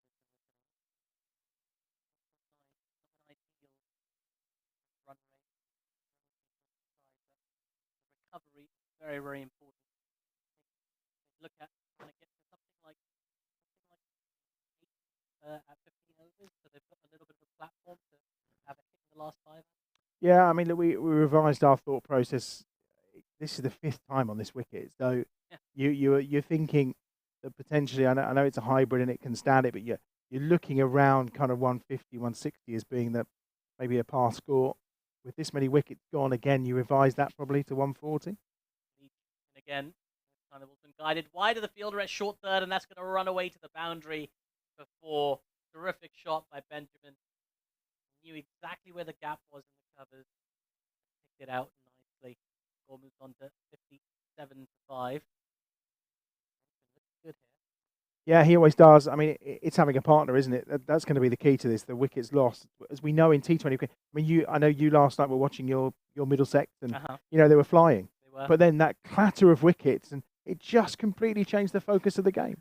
It did. I mean, Surrey have an embarrassment of riches in the bowling department and in the batting department. So Sunil Narain, not unlike Adil Rashid, so experienced. Leach in again, back of a length this time. The ball was pushed back by Benjamin. He was very, very effective yesterday as well, Sunil Narain. We were remarking, Kevin Howells and myself were watching the game, and we remarked that he just looks so innocuous. Sunil Narain. He looks like he's doing nothing at all. Hides the ball away, doesn't he, as he comes in? He just hides it, comes and just turns his arm over. And so effective, and he has been for going on a decade now. Remarkable player. South League. In comes Leach again. This is full. It's been driven beautifully. Can it beat the fielder? Note this diving stop. Mid off. Single Benjamin. I reckon 6 inches straighter. Raced away into the boundary at the Birmingham end. There's been a few of those already, actually, to be fair. We've seen just, you think 6 inches to the right, 6 inches to the left, and you've got a boundary. And maybe it's going to be one of those nights where it's going to be a low total, and it's going to be a real kind of bowling effort, a bowling unit job to restrict Yorkshire when they come to reply. Steaming in. Bowls, this is short. It's been pulled nicely. There is protection in the deep, on the leg side. Just be the single in that occasion. A nice pull shot there from Jake Lintott. Got his toes nicely. Pulled it away. High score is actually 41 in the competition, which he scored in the quarterfinals last year down at Canterbury. Where, again, it felt like a bit of a lost cause there when the Bears had looked quite comfortable. But then, as we always say in this game, the wickets are what seem to be changing momentum all the time. 59 for 5. Leaching again. Another short ball's been pulled high and long into the 6th or 7th row of the Selco family stand for a maximum. What a shot that was, Chris Benjamin. He picked the short one quickly. Gets himself a 6. Much needed for the Bears. 65 for 5. Well, it's his, I think it's 14th 6 of this campaign. And I mean, they're never 6s that just drop over the ropes. They are 6s that clear by some distance. And he's at it again tonight in front of a packed crowd. Superb shot from Benjamin. He's on strike still.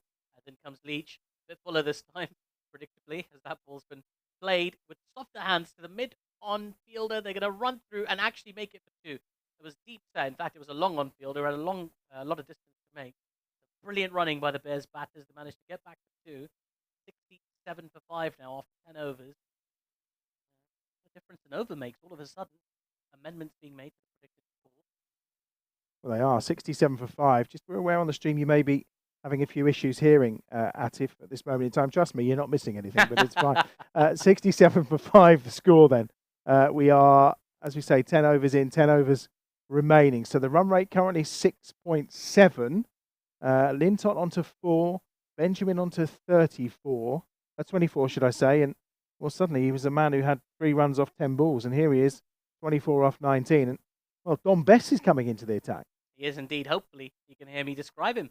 As Bess comes in nice and flat. It's been reverse swept wide of the fielder at backward point. They'll take the 1 and they'll get back to a comfortable 2. Lovely shot that from Jake Lintott. He always looks so comfortable when he's down on his knees, playing with a square bat. Cross bat, I should say. 69 for 5, the score. Dom Bess, one of 3 Doms playing in this Yorkshire team. I spotted that. I mean, how many people do we need in Yorkshire called Dominic? Not enough, apparently. Lynn on strike. In comes Bess, as that ball's been chipped uppishly. Out to deep backward square leg again for another single. 70 for 5. Building a bit of momentum here, the Bears. The stadium announcer let me press one of the buttons a little bit earlier. The one that does I knew horn something sound. went wrong. Yeah. Oh, no, it wasn't. It was no, the horn sound happened. The horn's good, isn't it? I managed to post a video of myself doing it. And some people let their thoughts known very clearly. This is short. It's been swept aerially. And again, it's going to drop short of that fielder. Deep backward square leg. It's a big, big boundary. Today into the leg side towards the Holly stand. And seeing a lot of shots kind of hang in the air there a little bit. Maybe the ball not coming onto the bat quite as fluently as we thought it might. Dom Bess with that stop-start run-up. Bowls a full ball. It's been jabbed out to mid-wicket. They're going to take 2. Excellent running. They're running brilliantly, these 2, aren't they? And it makes all the difference. It was the early call. It was watching the fielder, knowing exactly how far he had to clear, and that it was going to the wrong hand. Just all that game awareness between Lintott and Benjamin, helping the Bears recover here. Harry Brook down below us. Besson again, a bit fuller this time, turned just off the square into the leg side for a quick single. When anyone mentions the name Harry, I just want to lapse into some. All right, Harry, how are you, Harry? I don't know why, and he's from Yorkshire, isn't he? So you know.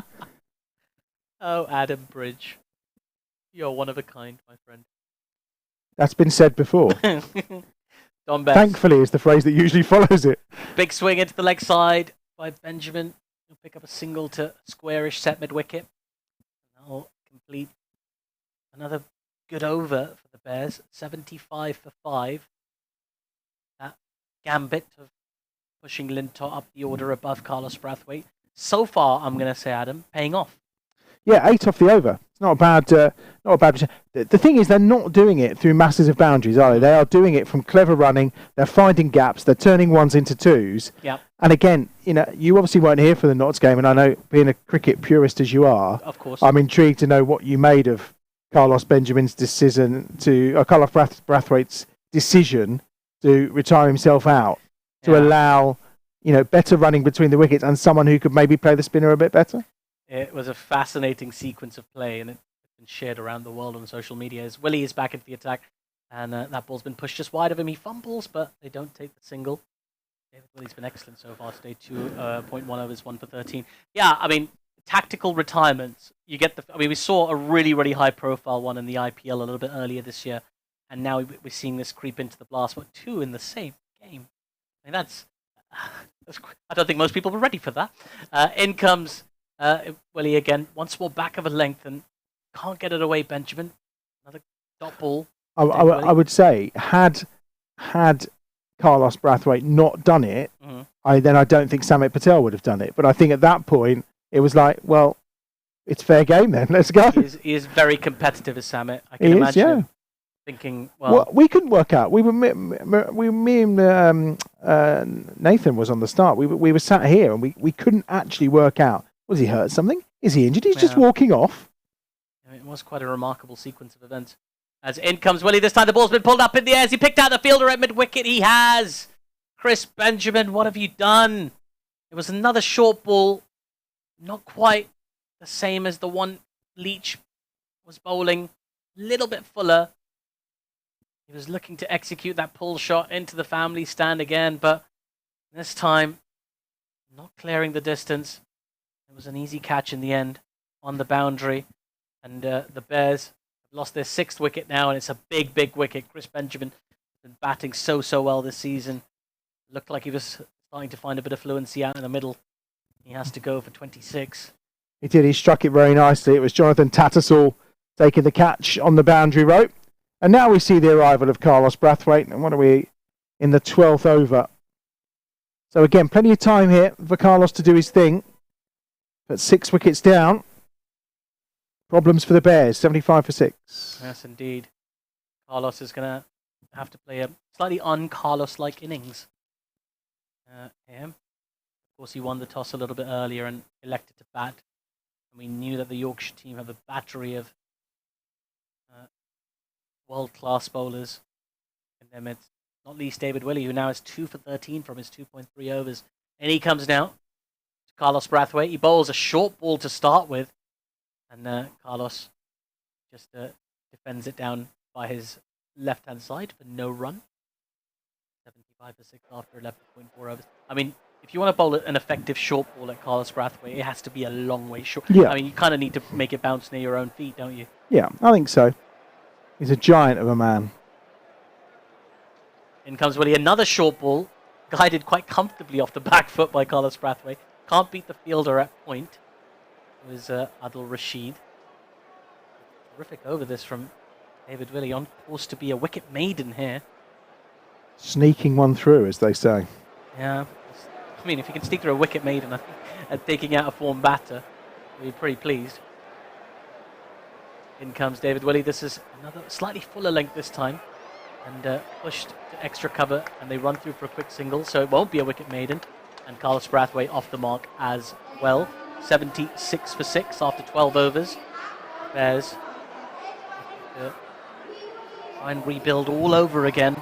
We thought they'd got over that rough patch and were on the verge of building momentum, and then bang, Chris Benjamin.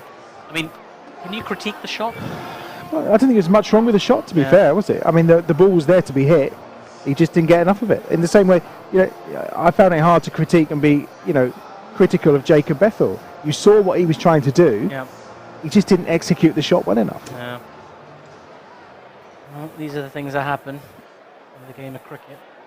Adil Rashid now into Carlos Brathwaite. This is full. It's been driven nicely by Carlos Brathwaite out to the extra cover sweeper. And they'll take a single.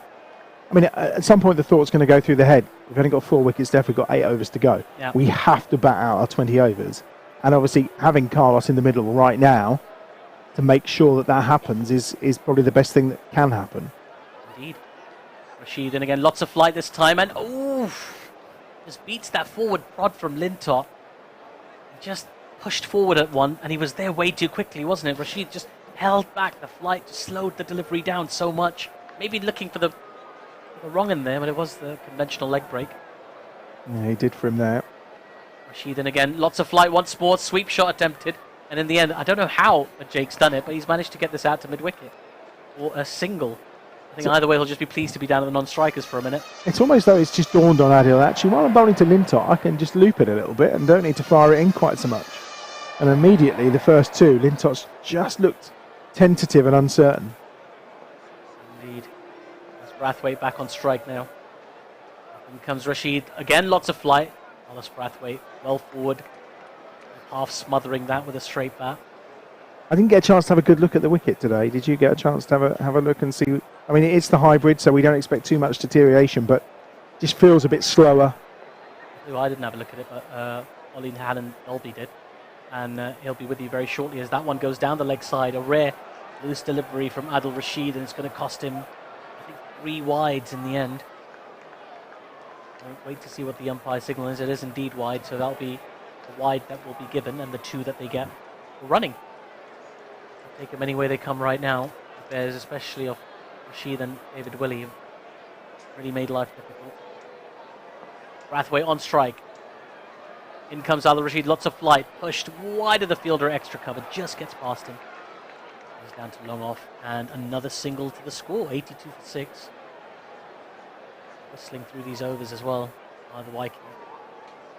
Yeah, Lintott on to 11 now, going nicely. Yes, isn't he? Carlos Strike. is on 3. Rashid in again, back of a length this time, down the leg side. No. I don't think it's been given by the umpire. Jake Lintott is looking as if to say, really? Yeah. Are you sure? He's still having a look. He's still not pleased with that call. But at the end of the day, it's been called a dot ball, so another good over from Rashid, even with the 5 runs off it. And, the Bears 82 for 6 after 13 overs. Good crowd in today as well, including my parents. And you're a man about town, Adam. I'm thinking about Friendly Place for dinner later for somebody new to Birmingham. What do you think? Well, it depends. What do you fancy? What might they like? Friendly Place is to Birmingham. Well, then the Colmore Row, I would be heading in that direction if you want the best of Birmingham. Colmore Row. Yeah. What am I going to find there? Oh, it's very exclusive restaurants. Probably out of your budget, my friend. I'm going to borrow some cash off you. Revis in. This is short. It's been guided to point by Brathwaite, and there is no run. 82 for 6. The score remains. What kind of cuisine am I going to find over there? A high quality. Brindley Place is very nice. I used to work in Brindley Place for years, and we had all sorts of restaurants there. There was a Thai restaurant that was very lovely, and it's a lovely area. I would probably think if you're going to show them Birmingham, then I'll be heading to Colmore Row. A few nightclubs. Your mum and dad will love that. Revison again. This is short. It's been pulled. Not quite timed. Still hit well enough to go out to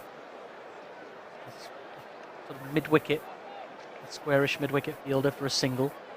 83 for 6 now, the score. I'd also say the bank restaurant is very... Sorry, we should have mentioned it, but it's very nice in Brindley Place. I've heard about the bank. Other restaurants are available in Birmingham. I would suggest OHD has a better grasp on the places to eat in Birmingham than me. In comes Revis again. This time the ball's been pushed by Lintott. Straight to that fielder at point. Struggling to find the gaps at the moment, the Bears. Mailbox is very nice. Oh, of course. The mailbox is where that cricket-themed bar is that I quite like. Surely you're going to take them there. I don't think the food menu will suffice for them. I really like Sixes myself. The cricket bar. Other cricket bars are available, maybe. In comes Revis. That ball's been flicked off the hips. Down to fine leg for a single. I didn't know that was there. And I was just in the mailbox and looked up and like, why is someone carrying a bat in that restaurant? I don't understand. And then I saw one in London the other day as well. Yeah, no, the one in London was the first one in Fitzrovia. It was there yesterday, actually. Just watching a bit of the South Africa-India match before the last match. This is short again. This time the ball's taken the top edge. Fielder's backtracking and takes the catch. Carlos Brathwaite will have to go. A 7th wicket's fallen for the Birmingham Bears. It is the captain, Carlos Brathwaite, who's going to have to go. It was a short ball again. This time he was looking to pull it. It's been a mixed bag of these short balls from these the Yorkshire Viking bowlers. We've seen short stuff from Revis, from David Willey, and Leach as well. Willey and Revis have now both picked up wickets with their short balls. Of course, Leach went for 6. Brathwaite looking very dejected. Walks back to the dugout. David Milan, the catcher, I mean, 84 for 7. We're not in the territory's lowest score ever, because that was 63, of course, against Notts. But we're in the realms of some of the lowest. And we've still got a fair chunk of time to play here, which is the worry. You know, we're at the end of over 14 this will be. And we're into Craig Miles and Jake Lintott, which, no disrespect to either, you know, batting for another 6 overs in a T20 game against high-quality opposition. Revis. This is short. It's been pulled down the ground. Strapple, really, down to long on. And Craig Miles off the mark straight away with a single. Well, the Bears in a bit of trouble. 85 for 7. You asked about the pitch a little bit earlier. Adam, I'm going to leave you in the capable hands of a man who can tell you all about it. Thank you very much. Atif will be back, of course, in the interval downstairs, with the scores moving on to 85 for 7. Here he is. I was under some impression this man was going to be my partner in the crime for much of the T20 campaign, but not only did they start off by picking him in the squad, but then he went on holiday. Yeah. It's nice to have it. Well, it's nice for you to turn up for a change. Unfortunately for our commentary partnership, I was in the squad. Oh, it's another one. He's gone. Catch by Rashid, caught and bowled, and Miles has gone for 1. And it's all going wrong for the Bears here. 85 for 8 now, and Craig Miles is on his way. Yeah, just maybe a little bit holding the wicket there for Adil, and a bit of a chip back to him from Milo. Difficult for these lower order batters here. As you just mentioned, 6 overs still left at bat. Normally as a tail ender batter in T20, you think going in and facing 2 balls. So a bit of a tricky mindset to have here. It's probably a little bit more like 4-day cricket, thinking about batting time. And you're up against an absolute Rolls Royce of a bowler like Adil Rashid, you know, one of the best in the world at what he does. Hard enough to just survive against him, let alone try to score a few runs as a tail ender. So, you know, no mean feat here. We've got Ollie Stone at the crease. Fifth game on this wicket. When you've had a look at it, is it a bit slow? Is it? I think it's absolutely fine, the wicket, if I'm perfectly honest. It's a hybrid. A 5th game sounds a lot, but hybrid pitches don't break up. I went out there and there was barely a mark on it as Adil comes in again. First ball to Stoner here. Got a little bit of a play and miss. I'm surprised, if I'm honest, that Adil didn't have a slip in here to Stoner. The keeper can call the captain on his bright yellow gloves. Is maybe suggesting a bit of a slip. Well, we've got 5.5 overs to go. What can the Bears muster? Short of a length there and a nice pull shot from Stoney out to long on. Harry Brook does the fielding. Better thought for Harry Brook here. Geez, think about the miles he might have done in the last week. I think last week, was it the Friday that they played a T20 game? But it was at the Test on the Thursday. Drove up to Headingley for a T20 game on the Friday, then back down to the Test to be postponed on the Saturday. That's harsh life, isn't it? Rush comes in again here to Lintott. Leg spinner to leg spinner, or wrist spinner to wrist spinner. Bit of a sweep shot from Jake. It's 2. Edge down for 2. Yeah, it's not so bad. So with that, I'm sorry, I was going to mention about the pitch. Yeah, I'm so surprised that these hybrid pitches barely break up. There's barely a mark on the pitch. I've not seen every ball perfectly from behind, but I've not seen too many misbehaving. Maybe a little bit slow, maybe a little bit of hold, but certainly not a bad pitch by any stretch of the imagination. It's driven by Lintott this time. We get a single. 89 for 8. 1 ball remaining. You look very well tanned. Nice little break. You've been in the sunshine in wherever you went? I've been in the Cotswolds for 2 days last week. So and that was it? You've been in the garden? Well, maybe a bit of food as Rash comes in here to Stoney.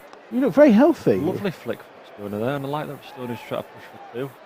He doesn't manage to get it. Well fielded in the deep there by Revis, I think. Thank you very much. That's a nice compliment. No, but you do it very. And obviously from standing out in the field. And you're training this morning. Raring to go on Sunday with Championship cricket again. Yeah, we've been training this morning with the Championship squad. And we've got a game on Sunday versus Lancashire here. So nice to get back out there. Obviously a change of pace for the T20 campaign. We do have a red ball game starting Sunday for 4 days. And then back to T20 again. Then a bit of chopping and changing from now on. So keep your eyes on the fixtures because it's. It is a bit, I was going to say, there's a few championship games muddled in with the T20 Blast, aren't there? So 90 for 8, 5 overs to go. So 30 balls. I mean, just seeing them out really, isn't it? From 90 for 8, you would feel. Drake's is in. 100%. He's looking very lively from the Birmingham end. And he's gone. It's the end of Ollie Stone for 2. Good catch by Cola Cadmore. No hesitation in the lift of the finger from the umpire. And Ollie Stone's on his way, and it's 90 for 9. Yeah, a bit of angle across there for Jakes. Obviously left armour won't get much swing at this stage of the game, and just angled it across Stoney and managed to take the edge. But this does bring the charismatic Danny Briggs to the crease, and I think I've spoken about this before, that Danny Briggs is the holder of a world record. Is he? In T20 cricket. I'm pretty sure I asked you this year. Last year. I won't bore you with the facts again, but he is the world record holder for the most number of runs in one innings by number 11. And his debut for the Adelaide Strikers in the BBL. Oh, really? He scored 40 for number 11. Oh, wow. Now, wouldn't we take 40 runs from him We right would take. now? Well, I always feel he slowly seems to have worked his way down the order. I thought last year he was coming in around 8 or 9, and we've suddenly, with the emergence of Lintott and hanging out with the Boss Universe and all the rest of it, suddenly Danny's found himself shunted down to the bottom of the pile. But no slouch with the bat at all. As you mentioned, we've got 30 balls left here. If we can get a runner ball and get up to 120, I think we'll bite your hand off right now. Breaks is in again from the Birmingham end. Briggs just defends. I mean, that's what he did to win the championship. Yeah, I mean, that was, exactly. there was a crucial bit of batting required there. So we know he can do it. I mean, yes, his last record with the Bears is, high score of 7, not out, but he's not been needed much. No. That's the key to it, isn't it? 90 for 9. Ample chance to bat here. I say 4 overs to bat. It'd be nice to go up to 120. Breaks in again to Briggsy. Not a great ball, short and wide. In fact, it is a wide.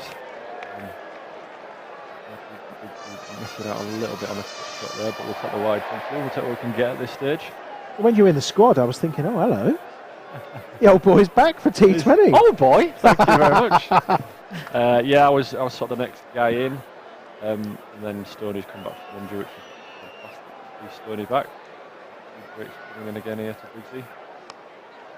Tries to flick it to the leg side. He gets a lovely leading edge, and due to the attacking field that the Yorkies have, with that extra cover dead high, it manages to lob extra cover. A bit of cheeky too. In a normal situation now, if extra covers on the ring, that would have probably been out. But we'll take the 2. Very much so. I refer to you as the seasoned pro of the bowling unit more than anything. You. That's what I mean. That's a lovely I always feel T20 is a kids' game, isn't it? Really. Yeah. Breaks in again here to Briggsy. Nice and full, lovely drive from Briggsy, straight down the ground. It's going to be a long chase. He's giving up on it. 4 runs. Great shot from Danny Briggs. That showing his class here that we all know he has. 97 for 9, so edging towards the 100. Is it?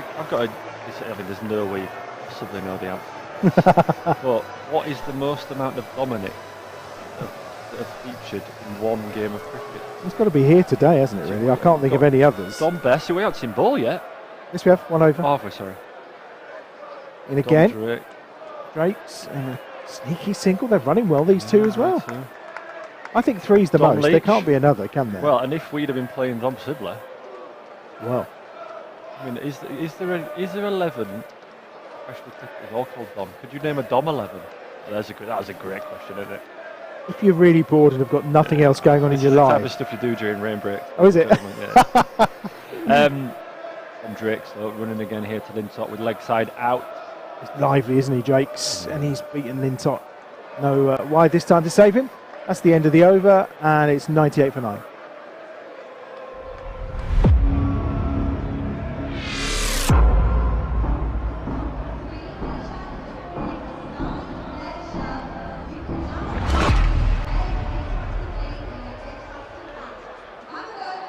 Good crowd in tonight, isn't it? Yeah, lovely crowd. Lovely day here in Edgbaston. It's been a great day all day. So you've been training? 18 degrees this morning. It was red hot running in on the Colts ground. Gorgeous day, good crowd. Hopefully we can get ourselves up to 120-ish here and score on the board. Like that. I do seem to remember last year, was it the year before, that we bowled Yorkshire for very cheap.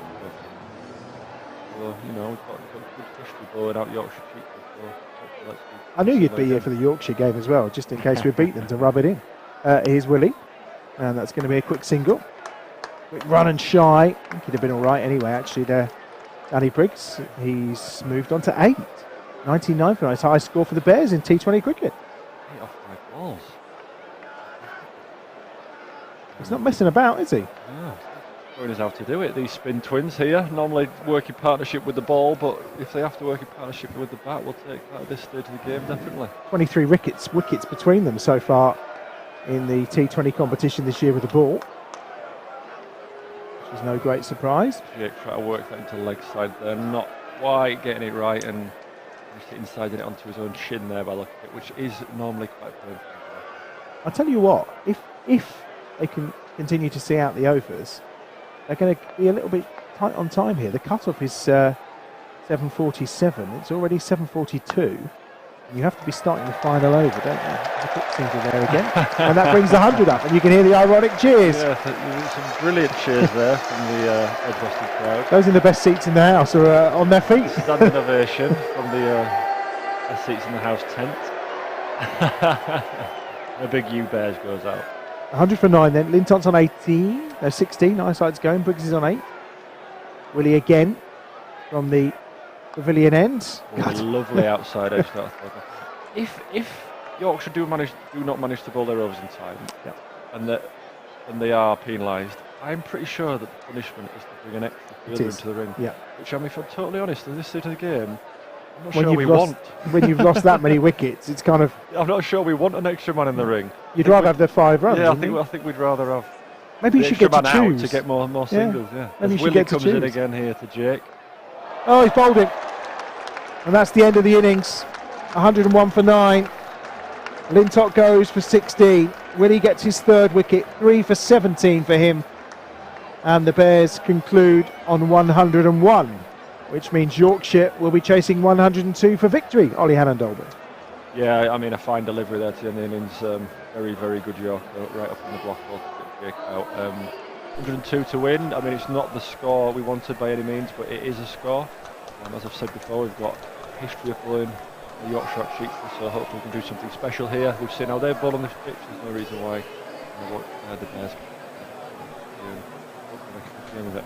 We shall see. Ollie will be back with us shortly, and we'll be back up here shortly for Yorkshire to start the run chase. 102 to win. In the meantime, let's head down and join Atif at pitchside.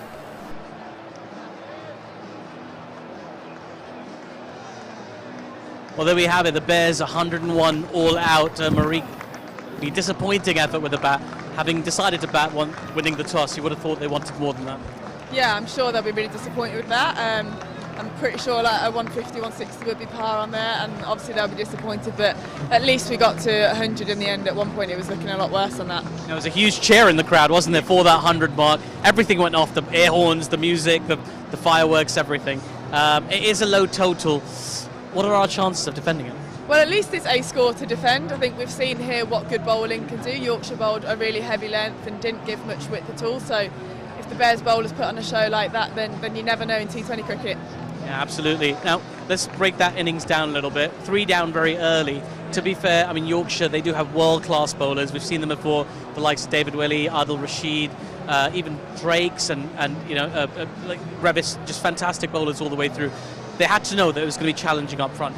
Yeah, I think it just probably looked like a few batters were a bit starved with the strike, and then we were tending to go dot, dot, dot, looking for a boundary, and then that's when we get the wicket. So I think maybe a little bit more rotation of the strike early doors just to help build a bit of an innings, which we did see from Hose and Benjamin, but either one of those just couldn't quite make it bigger this time. Yeah, we'll come to Chris Benjamin. I'm just thinking of Paul Sterling at the top of the order. I mean, I was here for his first Bears game, and he started with a bang, that huge century to start things off.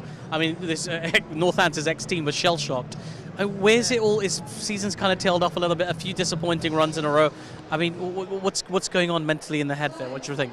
Well, I think it's always difficult when you're such an attacking player like he is, and sometimes it comes off and sometimes it doesn't, and it's hard to keep backing yourself when those shots that he played in the first innings that came off well, he's not playing too dissimilar shots, and he's just been unlucky at times, but when it starts becoming 2 and 3 and 4 times, then he'll obviously be doubting himself a bit and his self-confidence will go, but he just needs one innings to get back in it, and I'm sure he'll find his form again. Yeah, I mean, we certainly hope so from a Bears perspective. I mean, hopefully they can do something magnificent here. But if they weren't able to, still 5 out of 8 is not a bad start. And we talked about the 7 wins they needed to get through to the quarterfinals last year, which they did. I mean, there's still plenty of matches ahead. There's no cause for concern. But it will be a little bit disappointing if they go on to lose this game, as looks likely.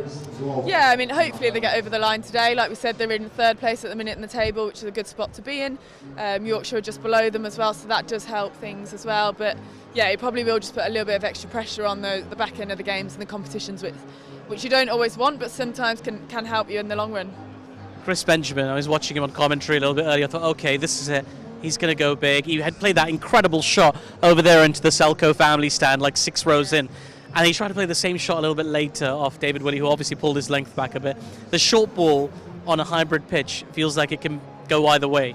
Yeah, exactly, and it's the 5th innings that they've had. 5th game on this pitch. So I think they were probably a little bit concerned, and we were a bit concerned up in commentary how the pitch would play, whether it would be a bit slower. And you do kind of see that with the hybrid pitches. Those back of a length heavier balls, even the short balls, tend to be a bit more of a tennis ball bounce and can be a bit more difficult to get away and to clear the rope. So I think Yorkshire bowled very well with the pitch conditions that were on offer. They definitely did. What did you make of it? Was a really bizarre thing. I mean, Adam Bridge in commentary was shocked, completely shocked, when Jake Lintott was promoted above Carlos Brathwaite. What did you make of that decision?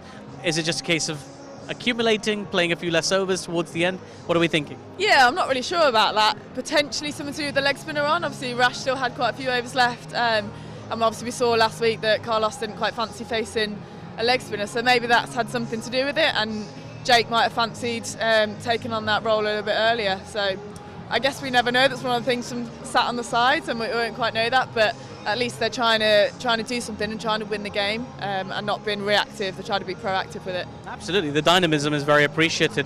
You talk about Adil Rashid. He was fantastic, obviously, again today, bamboozling batters, getting that LBW, the wrong and every other ball's a wrong and really, but even his leg break, just turning a long way, really flighting it up. Now, watching that, Danny Briggs, Jake Lintott, they've got to be sort of thinking, okay, if he can do that, it's our home ground, we can do the same thing, surely. Absolutely. I think, obviously, Danny Briggs was brilliant last game, but Jake Lintott, too, has been really good these last couple of games, and he said before how he's trying to bowl the ball away and into the batter as well, so I think if he can continue to be clever with that, like Rashid was tonight, then, again, I think he'll be in the wickets, which he's taken a lot of wickets so far this season, so if he can continue to do that, then the Bears might be in with a good shout. Yeah, absolutely. We've got 2 of the best spinners as well, and I reckon Bethel will turn his arm over as well at some stage. He was very good in the previous game as well, so he could. Well, away from this game, very shortly the chase will begin, and the Bears will do their best to restrict the Yorkshire Vikings to under 101. Can they do it? Well, we've seen funny things happen in the Blast, so you never know. During the last game, there was a very special ceremony for the Warwickshire women's team, of which, of course, you're a part, and congratulations, you won your group. How was that presentation? That looked really nice, and I didn't get to be there, unfortunately, but I saw the photos. It looked really nice. Yeah, it was. Paul Farbrace and Stuart Kane have been absolutely brilliant with us. Paul for a number of years now, and then Stuart, obviously, this last year. Like, we really feel a part of Warwickshire. They celebrate our success as much as the men's, and we really feel like one club, and demonstrations like that, we've done it before, and to come again and show the crowd and all of our fans that we've won again. It wasn't just one time. We continue to win, and we continue to prove that we are one of the best sides in the country. So yeah, to get that recognition, everyone gave us a really nice clap round the pitch, and to kind of show the trophy to the young kids as well and let them get their hands on it. It's all about that, inspiring them as well to hopefully play for the Bears in the future. Absolutely. I mean, it's a fantastic achievement to win that group, but one of the harder groups there is. Of course, this year, no further county women's T20s, unfortunately, but I mean, it's still a sense of achievement. Would you like to see more of that next year? More Warwickshire women's cricket? Maybe try and get 4, like they just needed another, 4 games, is it? Because your semi-finals and your final, really. Not even that, 3 games. Yeah, 3 more games, sort it out, come on. Yeah, it wasn't much cricket, and I think it has previously been affected by COVID, but I do think we're in a space now where we could potentially go back to divisions, whether that's like a North Division 1 and a Division 2 and then a South, or just take it back to the national competition. We'd love to be playing against the best opposition we can, and like you say, more games if possible. And yeah, we'd just like to kind of take that next step now. We won our group this time, we won the kind of the regional setup, but we want to be national champions again, and so hopefully we can achieve that.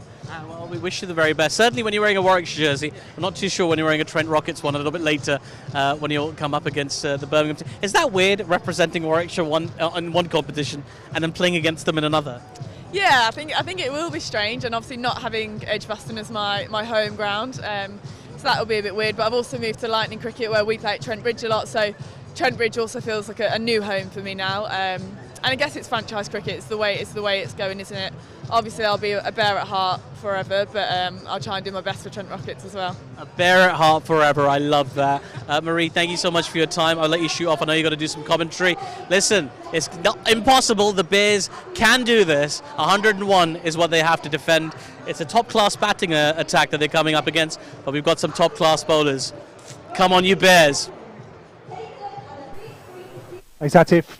102 required to win then for Yorkshire, and we await the arrival of the two teams. The Bears have been going through their paces, of course, in the warm-up during the interval. Ollie Halland-Dolby is still alongside me. When you're defending a total around this size, obviously we've just seen that you can bowl well on this wicket and create pressure and take wickets. It's the taking wickets that's the key, isn't it? Yeah, I mean, obviously with a small total like this, the difficulty is if someone gets 30 or 40, quickly, it's game over really. So I would imagine Carlos will play a lot of, or the roll of dice a little bit here. We might see a bit of spin early, whether that's Lintott or Briggs. We'll probably ring the changes, maybe 1 over spells from each bowler, something like that. Yeah, it's going to be about taking wickets as quickly as possible. So yeah, it'll be interesting to see how this goes. Certainly a formidable batting lineup from Yorkshire. Opening the batting, Adam Lyth, David Milan in at 3, Cola Cadmore. Oh, sorry, maybe even David Willey at 3. Exactly, you take your pick, isn't it? He came in a little later against Lancashire, but the strength in depth that they've got batting-wise. But then this Bears side know how to take wickets, and Lintott and Briggs as a pairing, and obviously Miles has been in doing the business up top, and Ollie's back with the kind of pace, and he's started to take wickets as well. It's not the easiest total based on what we've seen so far. No, and obviously you don't know what any pitch is like until both teams have batted on it, so it'll be interesting to see what happens here. And as you mentioned, this bowling lineup is in good form, so a few early wickets and a bit of pressure at the Yorkies, and who knows what might happen. Yeah, beautiful evening. Rain's not going to save anyone tonight. It's, of course, the final home game in this little round of fixtures before Championship cricket returns on Sunday. Next Friday night, a game against Notts, of course, as well. And we're back here on the Sunday too for another blast game once more on Father's Day. So maybe one to bring your dads along to, or even you bring your kids along to, if that's how you fancy celebrating Father's Day. Well, the team is still in their little huddle down below. We're awaiting the return of Billy Taylor and Rob White, the two umpires. Well, if they've been given 3 overs extra grace, they might be having a cup of tea. I was going to say, is that how it works? Yeah, you just have a chill and time for a few extra cakes. Normally a quick turnaround, isn't it? 10-20 minutes, but seems to be a delay for some reason here. I'm not really sure what Billy and Rob are up to. Yeah, well, we see what they do in return. And Carlos is just warming up, but it doesn't even look to be coming any time close soon, so we shall see. When did you last play a T20 game? Has it been a... Oh my God. I think 2019 was my last T20 game, yeah. Yeah, I was going to just say, because you just talked about they may change it up and bowl 1 over spells and stuff. How difficult is it to bowl a 1 over spell? Because you surely can't get into any kind of rhythm. Yeah, the difficulty is, the nice thing about a red ball game is that once you're in the middle of a spell, let's say an 8 over spell, by 2 or 3 overs in, you're in rhythm and you're sort of loose. If you've been stood at fine leg for half an hour and then someone says you're on for 1 over, that's it, 3 balls to sort of get up in pace. Yeah. If you know what I mean, but it's just one of those things in T20 cricket. And nail your skills straight away.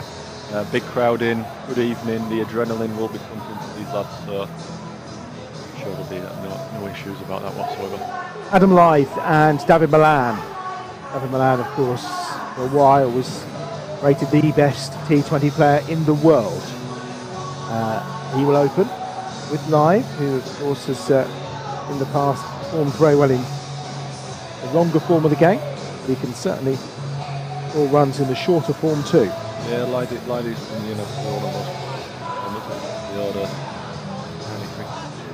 years now, I reckon. He gives it a serious whack. And probably one of the few all-format players. I was just mentioning the break in our team. Only 3 or 4 lads who play all formats really now, and he's in a game, he's getting a lot more specialised. You see it around the counties. There's guys who do incredibly well T20 cricket who might never play a first-class game. And like Will Smeed at Somerset, may never play a first-class game, but geez, he's a brilliant player. And so certainly Lythe, being an all-format player and being very good in all formats, breed these days. Smith, of course, was excellent for the Phoenix last year in the 100. It's going to be Adam Lythe to take strike then. It's going to be Ollie Stone from the Birmingham end. 102 required to win then, so the run rate is just over 5 and over. Slip in, get extra covers in tight, so the Bears are on the attack a bit. And it is Stone who bowls, and Lythe swings and plays and misses, and there's no run as it's gathered up by Alex Davies, and Sam Hayes in short there, short extra cover. The outfielders are, you can train your head probably a little further we've than got me. a third man in the deep square, regulation, and mid on is very tight as well, so a bit more as well. So slightly attacking field here for the Bears as Stoney comes in again. Terrific pace the other day against Durham. That's down the leg side. That'll be a wide, and the Vikings are off and running, and it's for an extra. This is where Lythe is a tricky customer, if honest, because his areas are, he's very good on the pull shot and very good cover driver through extra cover. So even though Stoney got a play miss for that first ball, I would imagine he might be thinking, that is where he's strong, so we need to go a little bit straighter. And go a little bit straighter, it's wider. There's not much respite for bowlers. Stoney in again here to Lythe. He is, and Lythe cuts him away, and it's half stopped by Lintott. They'll complete the first, and they won't even think about the second. There's no need. Stop them from Jake. Boundary. Pace here from Stoney straight away. Lintott's been fielding excellently this campaign as well. Yeah, to be honest, I think as a team we fielded excellently. There's been some great stops in the ring, good stuff at the boundary, and some great captains. So yeah, I think the fielding unit has fielded well. Probably led by Craig Miles. He is an outstanding fielder. A bit sickening as a big, gangly fast bowler that he can do the things he can. He's a fast bowler as well, but perhaps not in the fast bowler mould in the field. He is absolutely exceptional, and I'm very jealous of the things he can do in the field. He leads the field in it. Another left-hander on strike. David Milan to face Ollie Stone, and he's got him, has he? Has it carried? The finger goes up. No. So Wow. That was an LBW shout. A little bit of in-swing there from Stoney. Perhaps I think the umpire's seen a bit high there. It was certainly very, very straight, good pace, right on the money. I'd say maybe a little bit too high. Certainly hit Milan above the knee roll. Whether that's clipping Bales or not, I don't know. Well, we'll see hopefully in a moment. I'll look at the replay and see just what it struck and whether in line or not. Probably a fair decision, I'd say. Stoney and again here, David Milan. Turned around the corner. Again, good pace from Stoney. On the money, hitting Milan in the chest region. The leg where Milo does the work. Yeah, the line was good, wasn't it? It was just height for that LBW appeal. Right one though. Yeah, It gone your way. I don't think you'd have been too upset. And again, I don't think the batsman can argue too much. Lythe back on strike. Change of the field here, just manoeuvring third man a bit finer. Oh no, so we've got a short third man and a man out back of point. So the cover drives and the open blade of Adam Lythe. Jacob Bethel out there, isn't it? A deep point, a short third man. Ball's gone in the over. Scores on 3. Stone in again. Short, pulled to the leg side. Craig Miles is there. Just be 1. Good short ball. Well played by Adam Lythe. Off his nose, out to Craig Miles for a very simple single. I think I'd want to hook Ollie Stone off my nose, really. Absolutely not, thank you very much. I think he'll be ducking before I'd even got halfway through his run up. Very good first over here though from Stoney. Could have easily had a couple. Yep. Only 102 required to win, of course. Change in the field for David Milan. The slip is out. Sterling going into the ring on the leg side. And quite tight though. Feels like this is fairly specific for David Milan, who just defends the ball from Stone. And at the end of the first over, Yorkshire are 4 without loss. Yeah, lovely delivery there to finish with Stoney. Obviously, we all know it's quite a small target to get.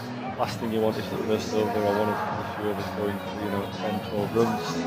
We've only got 4 runs there. It's a great effort. Stoney set the run really well. As suspected, playing your trump cards early doors, it looks like Jake Wintott's going to open the goal and end. So very interesting here. He's only going to have 2 men out. Normally used to having 5 men out when he's bowling. So it'll be interesting to see what sort of field he sets for Adam Lythe, who's in strike. Well, I've been bowled out for 101, but Sweet Caroline is still doing the rounds and being joined in with real enthusiasm by a good crowd at Edgbaston under blue skies and sunshine. Did you watch the Patty Tube celebration? I saw some of it. Yeah, I was busy. What did you think? Well, Rod Stewart sang. Oh, I went. Yeah, I think something should not happen. Yeah. Something should never been heard. I think he did say, he introduced it and said, "This isn't my song. I've been asked to do it by the BBC." And proceeded to sing a song that isn't his. I think you could have probably asked anyone else, I felt for him a little bit, if honest. But no, it was very good. Very good. And there's no after a celebration, those Royals. Jalen Tutter's got a long on out and a deep mid wicket as he comes into Adam Lythe. Right on the money. A little bit of turn beats Adam Lythe outside his outside edge. He did, didn't he? What a beauty. I mean, we don't usually see Jake Lintott in the power play. It's usually Danny Briggs who was the first bit of spin in the first 6 overs. So you talked about it. Got to roll the dice. Yep. No option but to roll the dice. Playing his trump card a little bit here. Lintott's been absolutely on fire. Slight change in the field. Long on is now a long off. So the 2 men out are long off and deep mid wicket. Everyone else in the ring, including a slip. Yeah, he's in again here. Lintott. And he swept that. And he swept it well. Got plenty on it. But not enough. Just going to plug in the surface. Yeah, walked across his stumps there. Adam played a nice slog sweep. But he is a very good golfer, Adam, and I think you've seen a little bit there, a bit of backspin on the ball from his very good golf skills. A nice little pitching wedge into a green and stopped it near the flag. All plugged a little bit potentially in the outfield. You're not bad at the old golf yourself, are you? Oh, I'm average. But Lythe still on strike here. Another change of field, still got a long off. Now a deep square leg. If I counteract that. Deep shot. It's a short ball pulled out towards that deep square leg. Oh, it's a fine effort out there by Jacob Beth. He made up good ground, but perhaps never really got there. It was a good, fine effort out there. Not Jacob's best ball in the world. Nearly bringing him a wicket. Yeah, very much so. Jacob Bethel had a couple of those the other day as well, where he just almost got there. Those that were in the air for a long time and just between fielders. That's a really good shot, that, from Lythe, though. He's given himself some room backed away and crunched it through the covers for 4. Yeah, that's a good shot. But to be honest, the ball before is not Jake's best ball in the world. That is probably pretty close to Jake's best ball. Spinning away near the top of off stump. Lythe, he's made room for himself and carved it through the offside. That's not much done wrong there by the bowler. Lintott's having a terrific campaign so far. 13 wickets. Economy rate of 6.8 as well, the best in the Bears side. 4 for 27 is best of the campaign. Another change of the field, so now we have long on and deep square leg. So I'm just wondering if Lythe will sort of back away again and try access that offside. Just try force it through the offside, but it's only a single to mid-off where Carlos Braithwaite does the fielding. There's 1 ball left in the over. I think I'm right in saying this was the first ball Jake has bowled to Milan. Yep, everything prior to that has been taken by Lythe, who's managed to gather himself 9 runs from the first 5 deliveries of the over. Can't see, if I'm totally honest, Milan trying to home this one out of the park. If I'm honest, I can see him just try to nurdle it for a single into the leg. But we shall see. He's taken 9 off the over so far. So no real need to take any risks whatsoever. Lintott's in, and he doesn't. David Milan comfortably plays it back down the wicket. 13 without loss then. At the end of the second over, the Bears against the Falcons is our next game up here, of course. That's on Father's Day, on the Sunday. And Alex Davis just deep in conversation with Carlos Brathwaite. So it'll be interesting to see who's going to bowl. It's going to be Stoney again. He's just running a few repairs on his boot. I'm not really sure what's up there. He does cut the hole out of the front of his shoe, and quite often you get a bit of a bloody toe. You get blood under your toenail as a fast bowler, and I know for a fact Stoney's got that right now, which is not very nice. You have to sort of drill a hole in the toe and you get a big fountain of blood out of it. All right, yeah, too much detail there, my friend. Well, it happens. I thought the days of cutting holes out of boots, now that they're all custom made and all the rest of it, was long gone. At the end of the day, you cannot stop your foot bashing into the front of your shoe as you land. Start the third over. Yep, Stoney in here to Lythy. Lythy tries to sort of back away and make room to hit it over the top. Stoney follows him really well, and it's a dot ball. I've got Stoney's again here from Stoney. Yeah, I've got Stoney's feet in my mind now. It's just not something I'm really. Well, yeah. At the end of the day, you're wearing a shoe with studs at the bottom. The studs stop. Your shoe stops. Your foot keeps sliding. It keeps going and bashing. And it hits the front. And So you do that over and over and over and over again. Do you all do that now? Then do you all still cut holes, or? No, not really. Some do, some don't. You? Are you a hole cutter? No, I'm not. Stoney in again here. Adam Live, nice and full. Oh no, that's not what we need. It was a nice delivery from Stoney. I think it's through the infield too. Should have been a dot ball, really, if we're honest at this stage of the game. And Ollie Stone knows that. He's walking back to his mark, shaking his head. Shuntering. Sam Hayne, I think, was the fielder on that occasion. 15 without loss then. And we are 3.2 overs into the reply. Another 87 required. The run rate now below 5 and over. It's now up to 6. I think that can't be right. 15 without loss then in the third over. Stone in again. Dropped into the offside by Milan. No run. I do think we've got a no ball here. I think it's a front foot no ball here from Stoney. Given by Rob White. Stoney is checking, trying to remind Rob how big his feet are, but once he's been given a no ball, I'm afraid it's a no ball.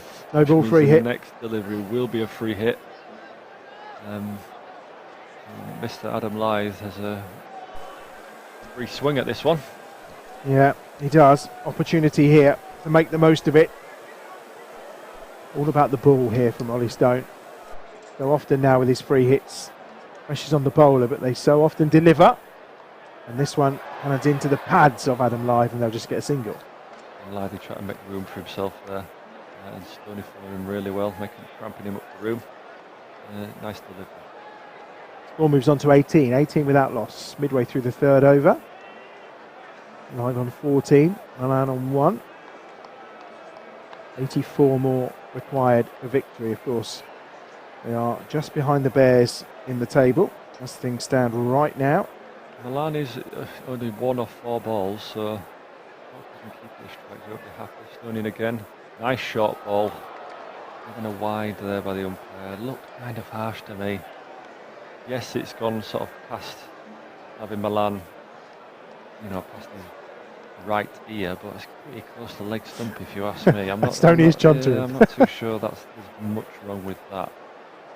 To be totally honest. I think that's the point he's making. He's like, well, if that's not allowed, frustrated is Ollie Stone. 19 without loss. And a shame as well, because Stoney's obviously very quick, and you're only allowed to bowl 1 bouncer and over in T20 cricket, so he's used his bouncer there, and unfortunately it was a wise. He comes in again to Milan.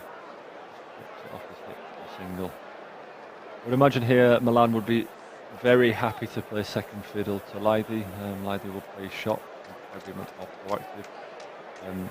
Milan will very, very happily knock it around and you have to or something like that. So change of bat here. It's obviously something up with Adam Lythe's bat. I don't know what. Well, whatever happens, the Bears will stay third tonight because they've got 10 points from their 7 games so far. Yorkshire Vikings are behind them, of course, on 7. They've won 3 prior to tonight, had that tie as well in the game against Lancashire. They'd move on to 9 points with victory. Lightning just streaking away, unbeaten in their 7 games so far. Yeah, and is it Northampton second? Am I right? Northampton, well, Chris Lynn has hit 2 centuries now, hasn't he? There's a bit of a gap, isn't there, from 4th down to 5th? Yeah, I mean, that's the key. I think whoever wins tonight, the gap is going to be kind of 3 or 4 points to the Derbyshire Falcons, who are here next.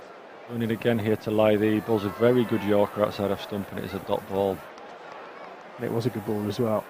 I think much needed dot ball. Just for a moment, Alex Davies was looking at the umpire as if to say, well, what's wrong with that one?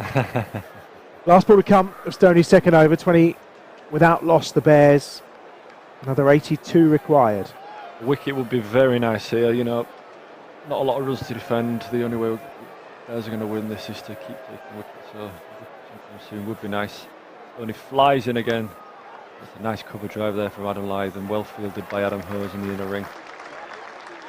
Really have got a terrific set of fielders, haven't they? Adam Hose on that occasion. Helmet coming back out for Alex Davies, which must mean we're going to see another over from one of the spinners. 21 without loss then at the end of the third over. The tunes blare out round Edgbaston. Don't you want me, baby? Is that your era, is it? Not quite. Not quite that old. Now, I saw earlier there's a traffic cone and also alongside it would appear to be a road worker too. I've not seen someone dressed, they got a traffic cone cape on as well. These look a bit more refined in terms of what they've turned up. They've just come for the beer without the fancy dress. Oh, good dance moves from this lad. Yeah, plenty of kids in the crowd tonight as well. Yeah, there's a traffic. And is that, well, I'm trying to work out what's in between. Is that a mermaid or something? I'm not sure. There's a man in a dress as well. Lovely scenes. Jake Lintott here, bowling his second over. I just used to go to cricket with a packed lunch and my bat, and I was quite happy. Lintott's in. Lyth again.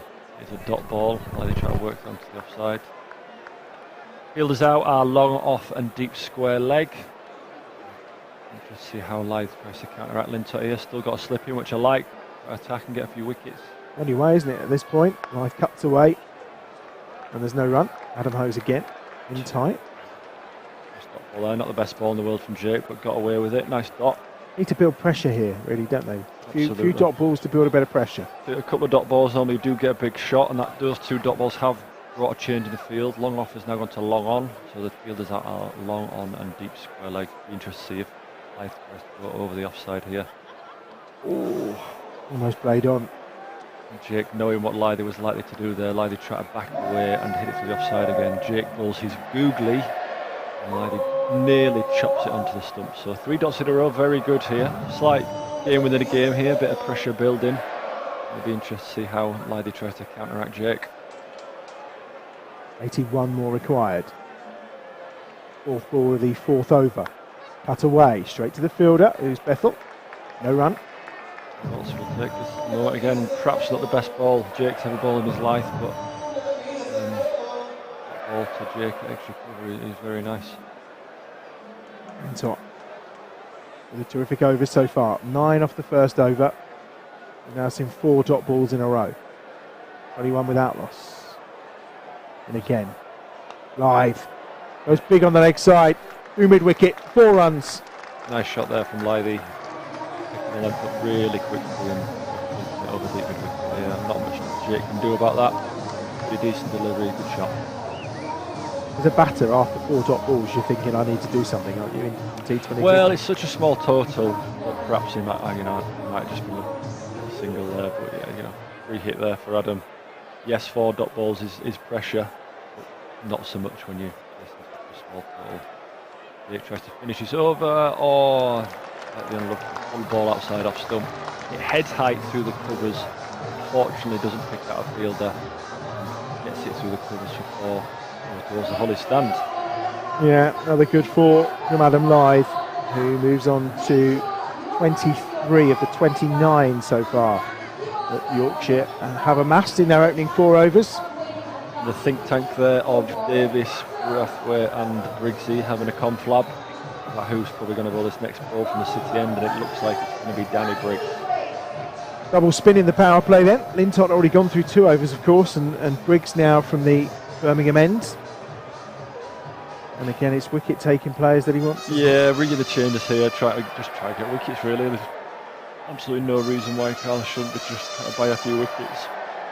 And again, one of his best bowlers on here, and Danny Briggs. I'm not sure we'll see Jake again in the power plays. His bowlers there tried his best, but not managed to get a wicket. We might see Craig Miles or Stoney from this end now.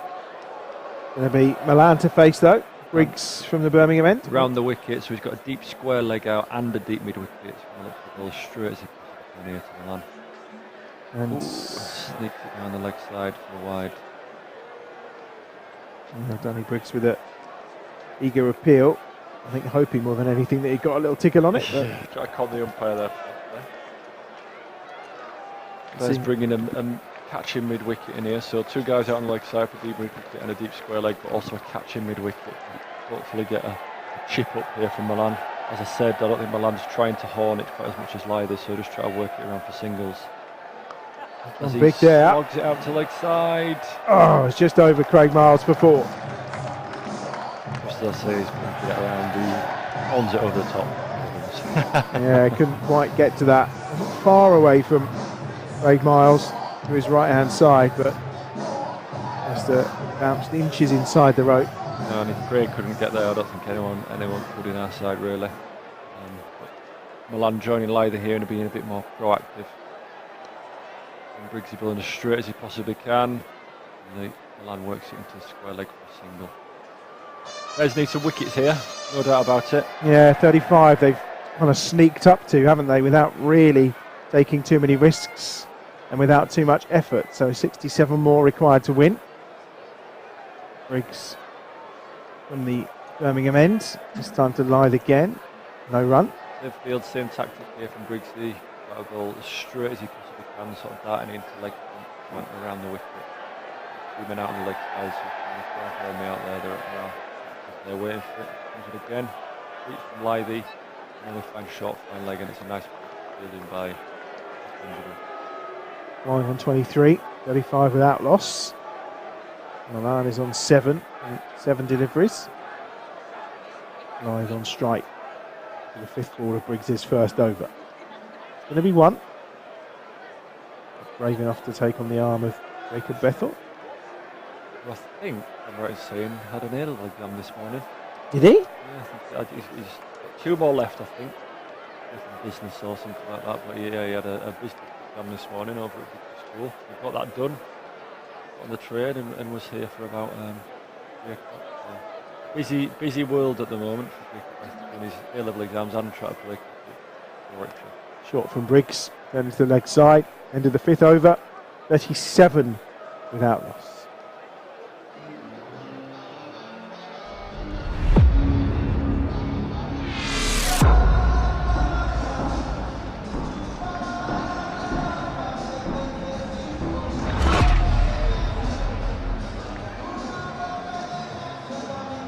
Can't beat it, but a Lost Low Boss. You're getting a bit carried away here, aren't you? Yeah, I love this tune. Lost Low Boss. Ricky Valance originally, of course, way back in the day. Who are those two of them? I don't know. We see that it's a gorgeous evening here at Edgbaston. Glorious sunset. Over to our left, and we've got those two lovely on screen. Yeah, no need for that, is there? As suspected, change of bowling here. At the end, it's Craig Miles who's going to come around the wicket here. Craig has bowled brilliantly well so far in this T20 campaign, as well as fielding the house down. It'll be nice to see Craig and a few more wickets here tonight, and hopefully spin this game in the Bears' favour. He bowled brilliantly against Durham the other night. Yeah. Good sharp. He's bowled, yeah, quickly. 65 more required then, 37 without loss. Start of the final over of the power play, and it's a drop ball to begin with. Yeah, nice and full there from Milo, going for the Yorker. And from Milan. I mean, just a pretty bog standard field, 3rd man's out and deep square legs out. And the backers to hit him over. He's in field, he's got a pretty standard ring field, so asking the batters to do a big shot over there. As he comes flying in again, brilliant run up, Milo. Oh, it's a lovely shot from David Milan. It's just stroked him through the covers. Lovely shot there from Milan. Full ball out the outside the off stump from Milo, and not too much wrong with it at all, but a lovely cricket shot from there. And David Milan wouldn't look out of place in a test shot. Fantastic cricket shot. He's a fantastic cricketer, isn't he? He's up to 12, having just played quite quietly to start with. Now got 12 off of 10. 5th lowest score this was for the Bears in the T20 competition. Milo winning again to Milan. Milan this time walking across his stumps, hitting the square leg. Jake with a nice bit of fielding, trying to get a run out of Adam Lythe, but probably nowhere near being out, but still a nice bit of fielding. It's the time you can get him, isn't it, sometimes, when he does like to move across his stumps. Yeah, obviously the previous shot had opened up the offside and played a cover drive, so probably backing that Milo might go a bit straighter, walking across and try to flick it through the leg side. Milo equal to him and just getting a nice dot ball somewhere near the top of off stump. He's in again. 3 balls left to the 6th over, 3 left in the power play. And again, it's a dot ball. So the only runs to come off the bowling of Craig Miles in this opening 4 deliveries is that boundary. Aside from that, it's been an excellent over. Absolutely. Be nice to get a few wickets though here from the Bears. You know, run rate's not probably going to be an issue here for Yorkshire. It's going to be wickets required from the Bears' point of view. Yeah, there's 4.3 current required run rate. Change of field here. Milo's putting his third man out to deep backward point. Kept saying to Milan, if you want to try cover drive me, then I have got cover out there now. Goes again in the air. Oh, one-handed. It's been stopped but not held. Chipped up in the wicket there. I don't know if it was a slow ball or just held in the wicket a little bit, or perhaps Milan was trying to force something he shouldn't, but chipped up to extra cover there. It was Chris Benjamin in a good jump. Couldn't quite hold him to the catch. I don't know if he's ended by the sun a little bit, or perhaps he could have gone with 2 hands. I'm not sure, but unfortunately put down off the bowling of Craig Miles. And I will be honest, I think Milo has bowled brilliantly in this campaign, but unfortunately he has had a few drop catches off his bowling. I think at the 3rd or 4th of his bowling, so catch that those would have been unlucky little periods from him. Oh, that's a great shot. That is an absolutely lovely shot. Nothing wrong with that delivery at all. An absolute caress through wide mid-off from Milan. If the previous 4 wouldn't have looked out of place in a test match, that was even better. So that was an absolutely beautiful shot. It was. And that's the end of the power play. The score's 45 without loss. I think you're leaving us now to make way for Atif. Well, it's been lovely. It's been lovely to bring so much luck to the Bears. Thanks for having me. I was going to say. Yeah. Anyway, what was the record before I commented on this game? You know, 6 wins from 7 games. Yeah, well, 5 from 7 was pretty good. I'll see you next year, Andy. See you next year, my friend. Take care.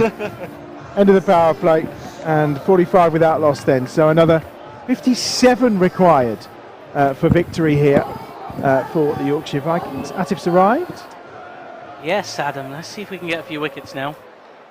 You would hope so, wouldn't you? Or we're going to be relying on Marie when she arrives. Stone, whoever's not well so far, back in action. There's world-class bowler. World-class things. Needs a world-class performance here. Comes into Adam Lythe. Bowls. This is short. It's been guided, uppercutted by Lythe. It's going to go over the deep 3rd boundary into the dugout for 6. Quite remarkable shot by Lythe. Use the pace of Ollie Stone. 50 comes up as well for the Yorkshire Vikings. 51 0.1 overs. Run away with this at the moment. Yep, halfway to the total. Another 51 required. So much time left to do it, of course. Here comes Stone again. Another short ball down the leg side. There's an appeal. Well, I think it brushed a little bit of thigh pad on its way through because it was only half an appeal. The umpire was unmoved. But I think it didn't even. There's no wide at least. Well, I don't think it carried actually. I think as well it may have just bounced in front of Alec Davis. I don't. Maybe not, but I think something certainly took the power off or the speed off the ball because it was travelling at a fair old rate or not. Going round now. The wicket is Ollie Stone. Goes down the leg side. This time it will be called a wide. Still a shot by Lythe. Nowhere near it. Unlike it. To have any opportunity, it's all about wickets, isn't it? It's what we always say in these T20 games. Wickets just change momentum. They change the courses of games. And the idea of Lintott coming on early was clearly just an attempt to try and take wickets. But it's just not quite worked out. And again from around the wicket, this is full. It's been driven beautifully through the covers. And that's going to run away for 4. Beautiful shot, David Milan. And right for consecutive overs for him. Very good touch. Best delivery from Ollie Stone, just over slightly. Very easy for last match. Bad guided. No 149th T20 match for Adam Lyth. He's got a high score of 161 in this competition. Extraordinary. Lyth on strike again, pulls this one down to the leg for a single. Lyth. 7 no loss now, 4 overs. When we start over 2 overs, 12. 4 overs now.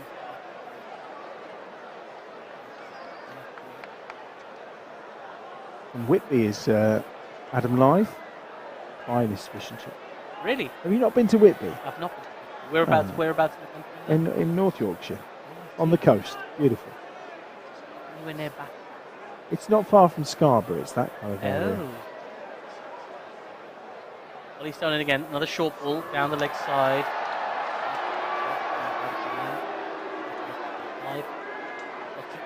Umpire gets booed, yeah, and there's no two ways about that. He's got to get his Pilates in, hasn't he? Important stuff. Have you decided where you're taking your parents for dinner yet? I think Brindley Place is still Brindley a front Place? runner, although did briefly bump into the coach of the Yorkshire team, Papa Ali, who obviously knows his way around East Park.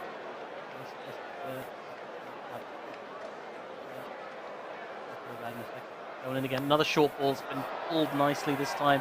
An excellent diving stop in the deep. Beautiful work in the deep draft. It is. Stunning bit of fielding in front of the Hollies as well. They loved that. That was superb. Well, fresh off his A-level exam, apparently. Tell me he's doing a business and administration. 2 more to go. Yep. 2 more to go. Did 1 this morning. That's not a bad match. I mean, my nephew plays. Take the time off his GCSE revision to play me cricket. I reckon if you're playing in the T20 Blast, you're making a good play. Yeah, there we are. Ollie Stone for the last ball of his 3rd over. It's a low full toss, been driven. Humbled back at point, but the batters still don't go through for a single. Land at the non-strikers then. We're going to go and find the Selco fan of the match downstairs.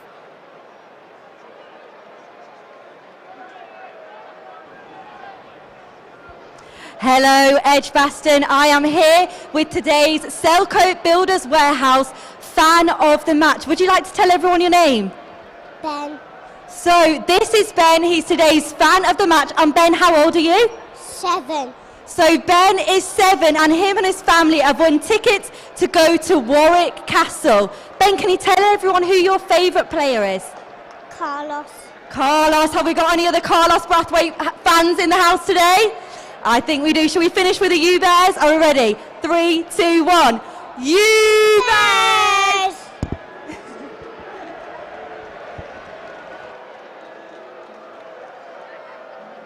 I feel like Elizabeth sort of farmed the strike there a little bit on the U Bears. In comes Lintott again, reverse sweep executed perfectly by David Milan. Just whip that. Fashion past the point fielder, that runs away to the boundary. I'll see if Elizabeth had let the young man with the U Bears.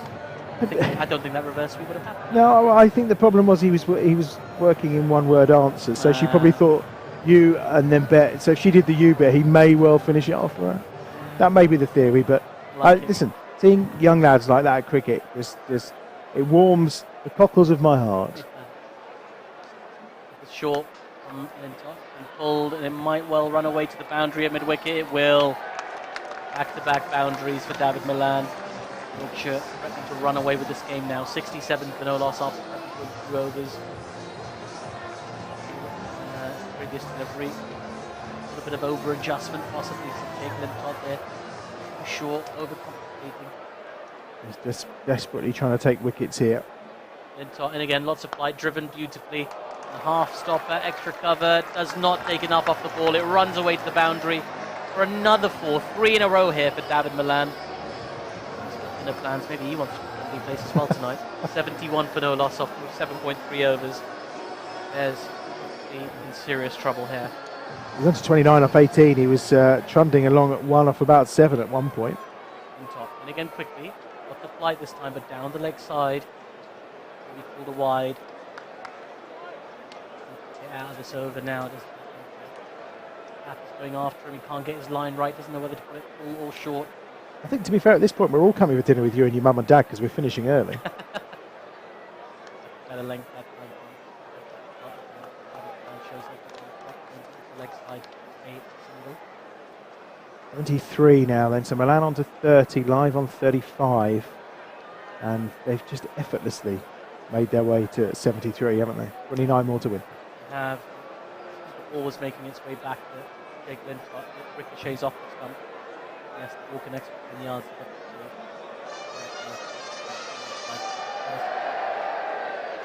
A little bit wrong. There's today.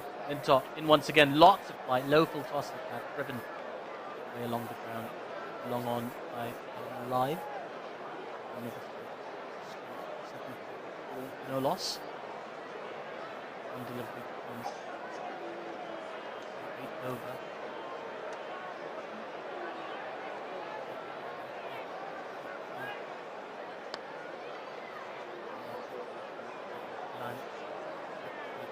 For a single. 75 for no loss now. Just the use of the wrist there, isn't it, by David Milan? Yeah. Such a class. I mean, again, seen a lot of him over the years at Middlesex previously. Very, very good. England. Yeah, he was. I don't actually think he's particularly done much wrong. I think when they were looking to try and squeeze an extra spinner into that T20 side, Moeen Ali came in and he tended to be the one to get Livingston in as well. He's the player that's made way. And I mean, it's hard to argue with the power that Livingston brings and the option he brings as an additional bowler, isn't it? So.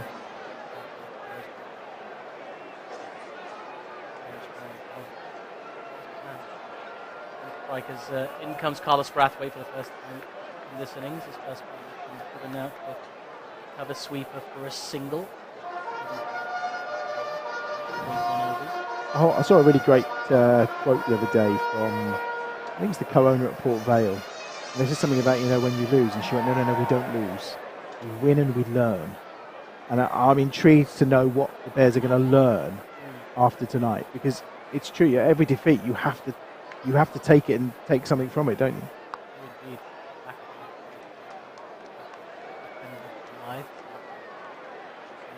Win and you learn. You never lose. It sounds like something out of a film, doesn't it? One of those like American football movies. The thing you hear at halftime. Al Pacino. Could be from Jerry Maguire, couldn't it, or something like that? You win and you learn. I like it though. I think actually if you can take something every time you do lose in sport, then you can only make yourself better. Single added to the score, 77 for no loss off 8.3 overs. One-way traffic at the moment.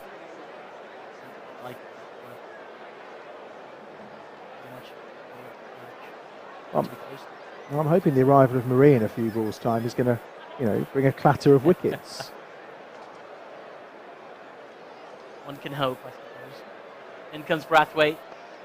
Wearing up the batter a bit, he plays it with soft hands, wide, of course, curling it. Easy as you like, single. No loss. Yes. Forward to Brathwaite. Yeah, very much so. Very excited. I don't know who's more excited, me or her, to be fair. This new approach to biffing the ball seems to work. I like it. Down the track this time, the smashed into the vacant area. In fact, I think that may well have just gone over the rope. No, he signals for maybe just inside the rope. Far side. Around towards Birmingham end. We could have bitted it. Adam Life was right on cue there, wasn't he? No I'm nonsense. not a fan of that expression. Are you not? I Why don't is like that? biffing. Okay. It doesn't do it. Okay. Slapping it, smacking it, Why so violent? Because it felt violent. That felt violent. Here comes Brathwaite again, and has he taken an outside edge? No. Playing a miss on that occasion from Adam Lythe, who remains on 41, and Yorkshire remain wicketless. 82 for no loss, 19 fine now, 20 to win this game. As they might well do, but they have played well. They must be very, very good. I'm going to take my leave, Adam. Adam Bridge, I shall see you very, very soon. I'm very sure. You sure? Perhaps downstairs after. When he is 45 minutes, I imagine. I'll make way for Marie. He'll take it to the end of the game.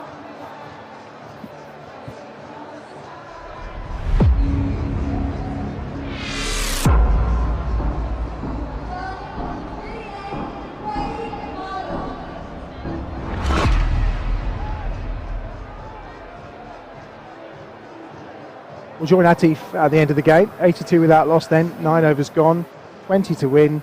You turned up with tea and not bought me one. That's nice. Not tea, just water. Oh, just okay. Just, you know, I thought you may have been on. Oh, I would have bought you a cup of tea. Couldn't find it, just had some mugs. I've got a bone to pick with you anyway. And what have I done now? Well, the second over that Rashid Oh, bowled. yes. Yeah, let's not even go there. It was always going to happen. Oh, I know. It's just one of those nights, isn't it? As a It player, do you is. take that? You just go, actually, it's not our night tonight? Yeah, well, from downstairs, from watching the ground, it looks like we've just bowled a little bit full compared to how well the Yorkshire bowled. They really bowled into the pitch. They used deck. And it looks like we've just gone a tiny bit full. A lot of the boundaries coming from half volleys that these two obviously passive batters have just been able to put away. Yeah, it's been an effortless way to make 82, isn't it? They've not really taken any chances. No, not at all. There's that one dropped effort from Benjamin, but again, that would have been a spectacular catch if he'd held on to it off Craig Miles' bowling. And aside from that, there just haven't been any opportunities. Chanceless batting from these two, Lyth and Milan, and when you're only chasing 102 to win, it's quite easy to play chanceless cricket, isn't it? Exactly, and that's the thing. Without that kind of scoreboard pressure, it allows these three to just play sort of low-risk shots and pick up the boundaries where possible. And unfortunately, we have bowled a little bit too full and given them a chance to put those boundaries away. I've been speaking to our HD about the wicket. He's quite, he said the fifth game looked good, looked like the ball was coming on nicely. Yeah. Didn't really matter. So it's not a case of it sticking in the surface for the Bears, because I think these boys have proved that you can bat on it. Yeah, exactly. I mean, it doesn't look slow, does it? I think we spoke to Kabir Ali, who's with the Yorkshire coach side now, and he said it's a little bit too paced, and that's about it really. It's not particularly slow or anything like that. We've seen a few balls in particular from Ollie Stone, David Willey, Drake, that they were getting it through to the people, weren't they? So not that the wicket slow, that definitely wasn't a par score, unfortunately. No, and I'm guessing that's what you'd expect over time, that it would probably slow up, maybe a bit too paced over time, wouldn't it? Yeah. 83 without loss, 19 to win. Miles in again. Lyth hooks him away. Is he going to be caught this time? No, not enough power on it. It's going to be a couple of bounces. And it's fielded. Danny Briggs, I think, out there maybe. And that's just a single. It's Milan on strike, 34. Lyth on 42. Really good partnership between two very experienced batsmen. Yeah, and they are, aren't they? And they've just put away the good balls. And played the good balls with respect. Not had to do too much out of their comfort zone. Not had to biff it, have they? Well, and a couple of times they have. They've done it very well, to be fair. Miles is in again. Then onto the leg side by Milan. I think that's the length that we haven't hit enough, which they bowled very, very well. Well, you talked about it actually early on, didn't you? You said they were bowling a very heavy ball into the wicket, and actually it was doing damage. Yeah, exactly. And there's a difference between short and a heavy length, and obviously it's difficult to nail it every time, but if you get that slightly wrong in T20 cricket, that's when you go out of the park, and it just comes down to skill execution at the end of the day, which Yorkshire have done better than Warwickshire have today. One ball left in the 10th over, midway point, 85 without loss. Miles is in, 17 required to win. And again, it's just defending it. It's a good over from Craig Miles. Just the 3 runs from it. 85 without loss at the halfway stage then.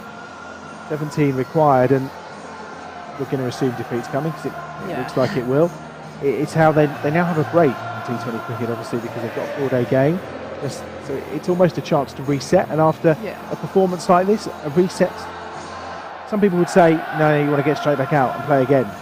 But this feels like a reset might be a good moment. Yeah, I think if you're winning, you want to keep going. If you lose, it's always good to have a little bit of break.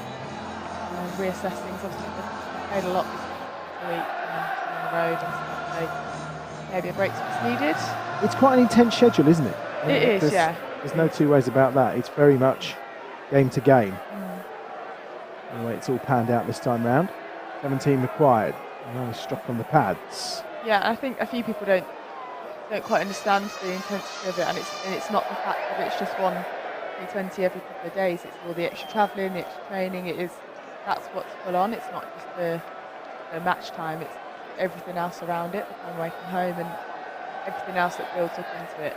Well, it was interesting to Gloucester play the other day. They'd finished against Surrey at like 2 in the morning by the time they got home, and they were on a 6 o'clock start against Kent the next afternoon. So Yeah, exactly. by the time you've travelled home as a player and unwound from the game, Well, and yeah, that's you've the got the thing. kids to deal with and the wire and all the rest of Yeah. it. Well, it's so hard to sleep as well after like day-night games as well, or evening games. 'Cause you're buzzing. You're buzzing, yeah. You've got this adrenaline. You're also then, if you're playing the next game, the next day, you're thinking about that game that's coming up and making plans for that. So it's so hard to switch off from it. Carlos in again. Oh, that's clever from live. We got there early. And it's a really good bit of fielding down on the boundary by Chris Benjamin. Applauded by his captain. 14 required to win, 88 without loss. That one that's left. Oh, no. Yeah, not long. Of course, the Notts Outlaws are the next opponents on Friday. And then, of course, back here on Sunday for the game against the Derbyshire Falcons. Sunday the 19th. Notts just about to win, aren't they? I had a little look earlier. Yeah, they've been Chasing struggling a low actually, score. haven't they? They've been struggling. So it could bunch up a little bit in the table. As things stand at the moment, there'll be no change tonight. The Bears will stay in third place. Obviously, the gap between themselves and Yorkshire will shorten. Yorkshire will move on to 9 points. A win for the Outlaws will put them on 7. So there's going to be a gap of 3 points between the Bears and the team in 5th place, which will become the Outlaws. That's a massive hit from Adam Live, and it brings up his 50. Huge 6 off of Carlos Brathwaite, and Live's 50 comes up off 40 deliveries. And he's hit 2 6s and 5 4s. Really good innings from Adam Live. Very classy knock from Live. 8 required then for victory. And Carlos Brathwaite will bowl the final ball of the 11th over.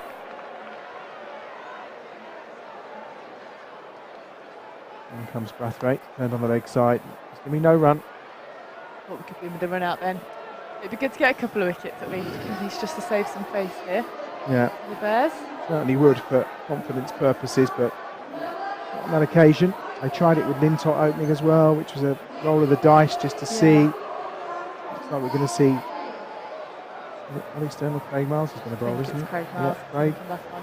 Bowled well last over, didn't he? He did. It was a very good last over from him. 2 overs, 10 runs. Considerably below the rate of anybody else. Yeah, it is. He's had 8 dot balls as well in those 12 deliveries. Couple And of that's the thing, boundaries. yeah, when you're trying to defend such a low total, you need dot balls, but they've just been happy to rotate pretty easily. Miles in to Milan then. 8 required to win. Comfortably into the leg side for just a single. Again, Milan with just that shuffle across his crease. And they move on to 95 without less, 7 required. So, what day is the England A game? Wednesday. Yeah. Fingers will be very much crossed for you. They'll go out and biff it again. It's all that matters, isn't it? Just that's all you've got to do. It's T20 cricket. It is calculated. I do have plans. I know you do. But then I I'm- just back myself to. Yeah, and the plan is do to it. biff it. That's and it's working. So Yeah, exactly. Why Why knock not? anything that works? And it's enjoyable. And I don't have to run as much. So Well- everyone's a winner. That's a bonus to it, isn't it? The more boundaries you can hit. I mean, the likes of Chris Lynn, he plays very good shot and he biffs it. And 200 he's had so far. Now that's the one short ball for the over from Craig Miles. It's about taking the low risk, high reward, and especially in power play. There's a lot of options available. Choosing the best one for the best outcome. And when does the 50 over cricket start for you? So we were due to have a warm-up game on Wednesday, so the Lightning Girls will play that. We'll obviously be missing that. We've got another couple of warm-up games, and then I think our first one is the 25th of June. Maybe even the week after, might even be the 3rd of July is the first one. We've got a bit of time to get the miles in the legs before we return to the cricket. And how many weeks is that for? Because then obviously we're getting into Phoenix territory, aren't we? Yes, we do pretty much the whole of July. I think it's every Saturday we play then. And then we won't start the 100 until a little bit later than the guys this year because of the Commonwealth Games, which obviously a lot of the 100 women's players will be playing in that Commonwealth Games. It would be nice for them to follow on actually, but it means we'll start a little bit later than the guys this middle of August. 96 without loss down the ground from Milan. All there for Miles. So in that case, there'll be obviously there won't be the option for double headers. So just I think the men play one, there might be maybe two that are standalone, and then the rest will be double headers, I believe. Oh, how exciting. Yeah, we'll approach that when we get to it. Like So this 2 weeks at a time at the minute. Yeah, so this England A game on Wednesday is with a view to maybe forcing yourself into that Commonwealth Games squad? Potentially, yeah. I think One good shot again from Milan, just for a single. they're pretty open to having a look at different people at the minute, and yeah, we'll see. You never know. You never know what comes from it. They might not change anything at all. Obviously, you've got well-respected players in the team, and girls that have done a great job for a number of years. There could be a few spots available coming up soon, so yeah, you never know. It'll be a good opportunity either way, and it's nice to see that being recognised what we've been doing so far. Well, I think everyone at the Bears will be hoping that it all goes well for you. Fingers crossed. Very much. 97 without loss. Halved away into the offside. Oh, great bit of fielding again.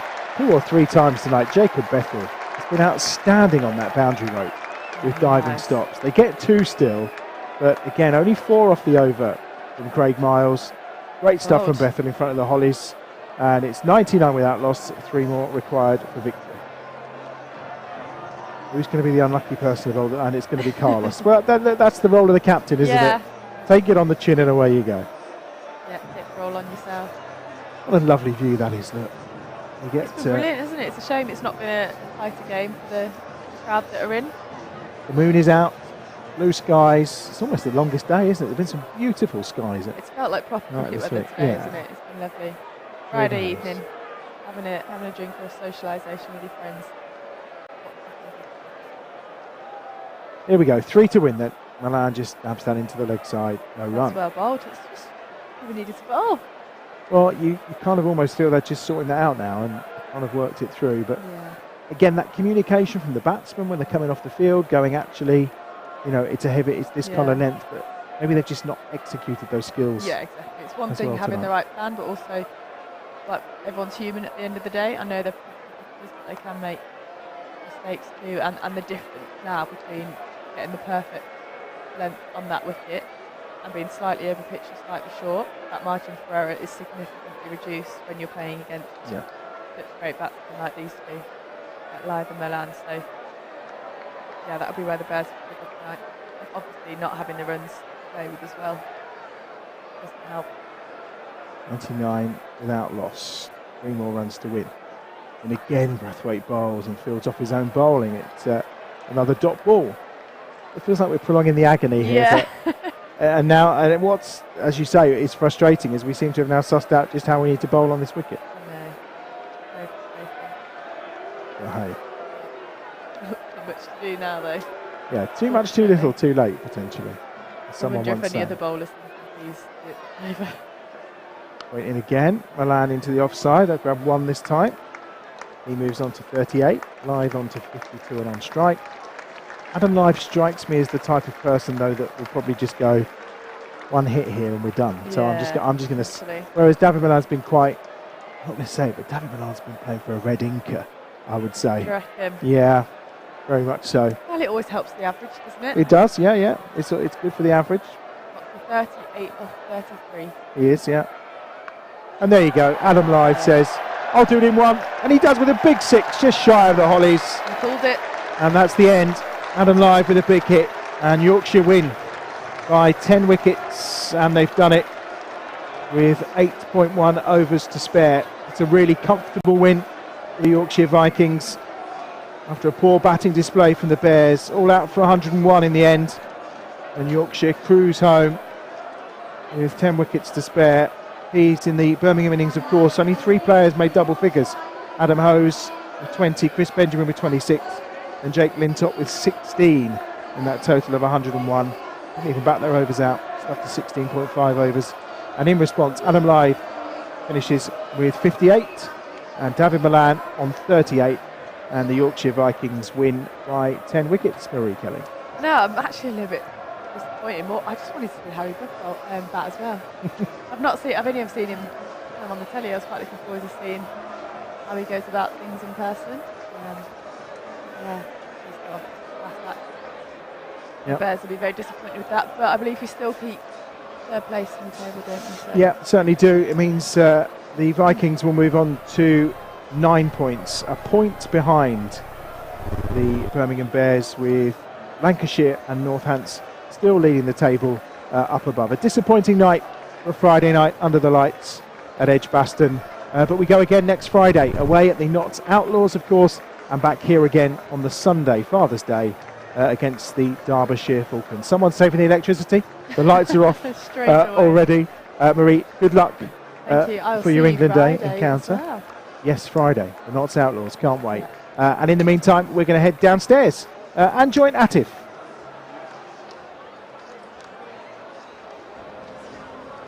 Thanks, Adam. Yes, absolutely. A disappointing day for the Birmingham Bears. They were never really in this contest. A huge congratulations, though, to the Yorkshire Vikings, who played a fantastic game in control, really from the word go. Those early 3 wickets set the tone, and then they came out and dominated with the bat. A victory by 10 wickets for the Yorkshire Vikings.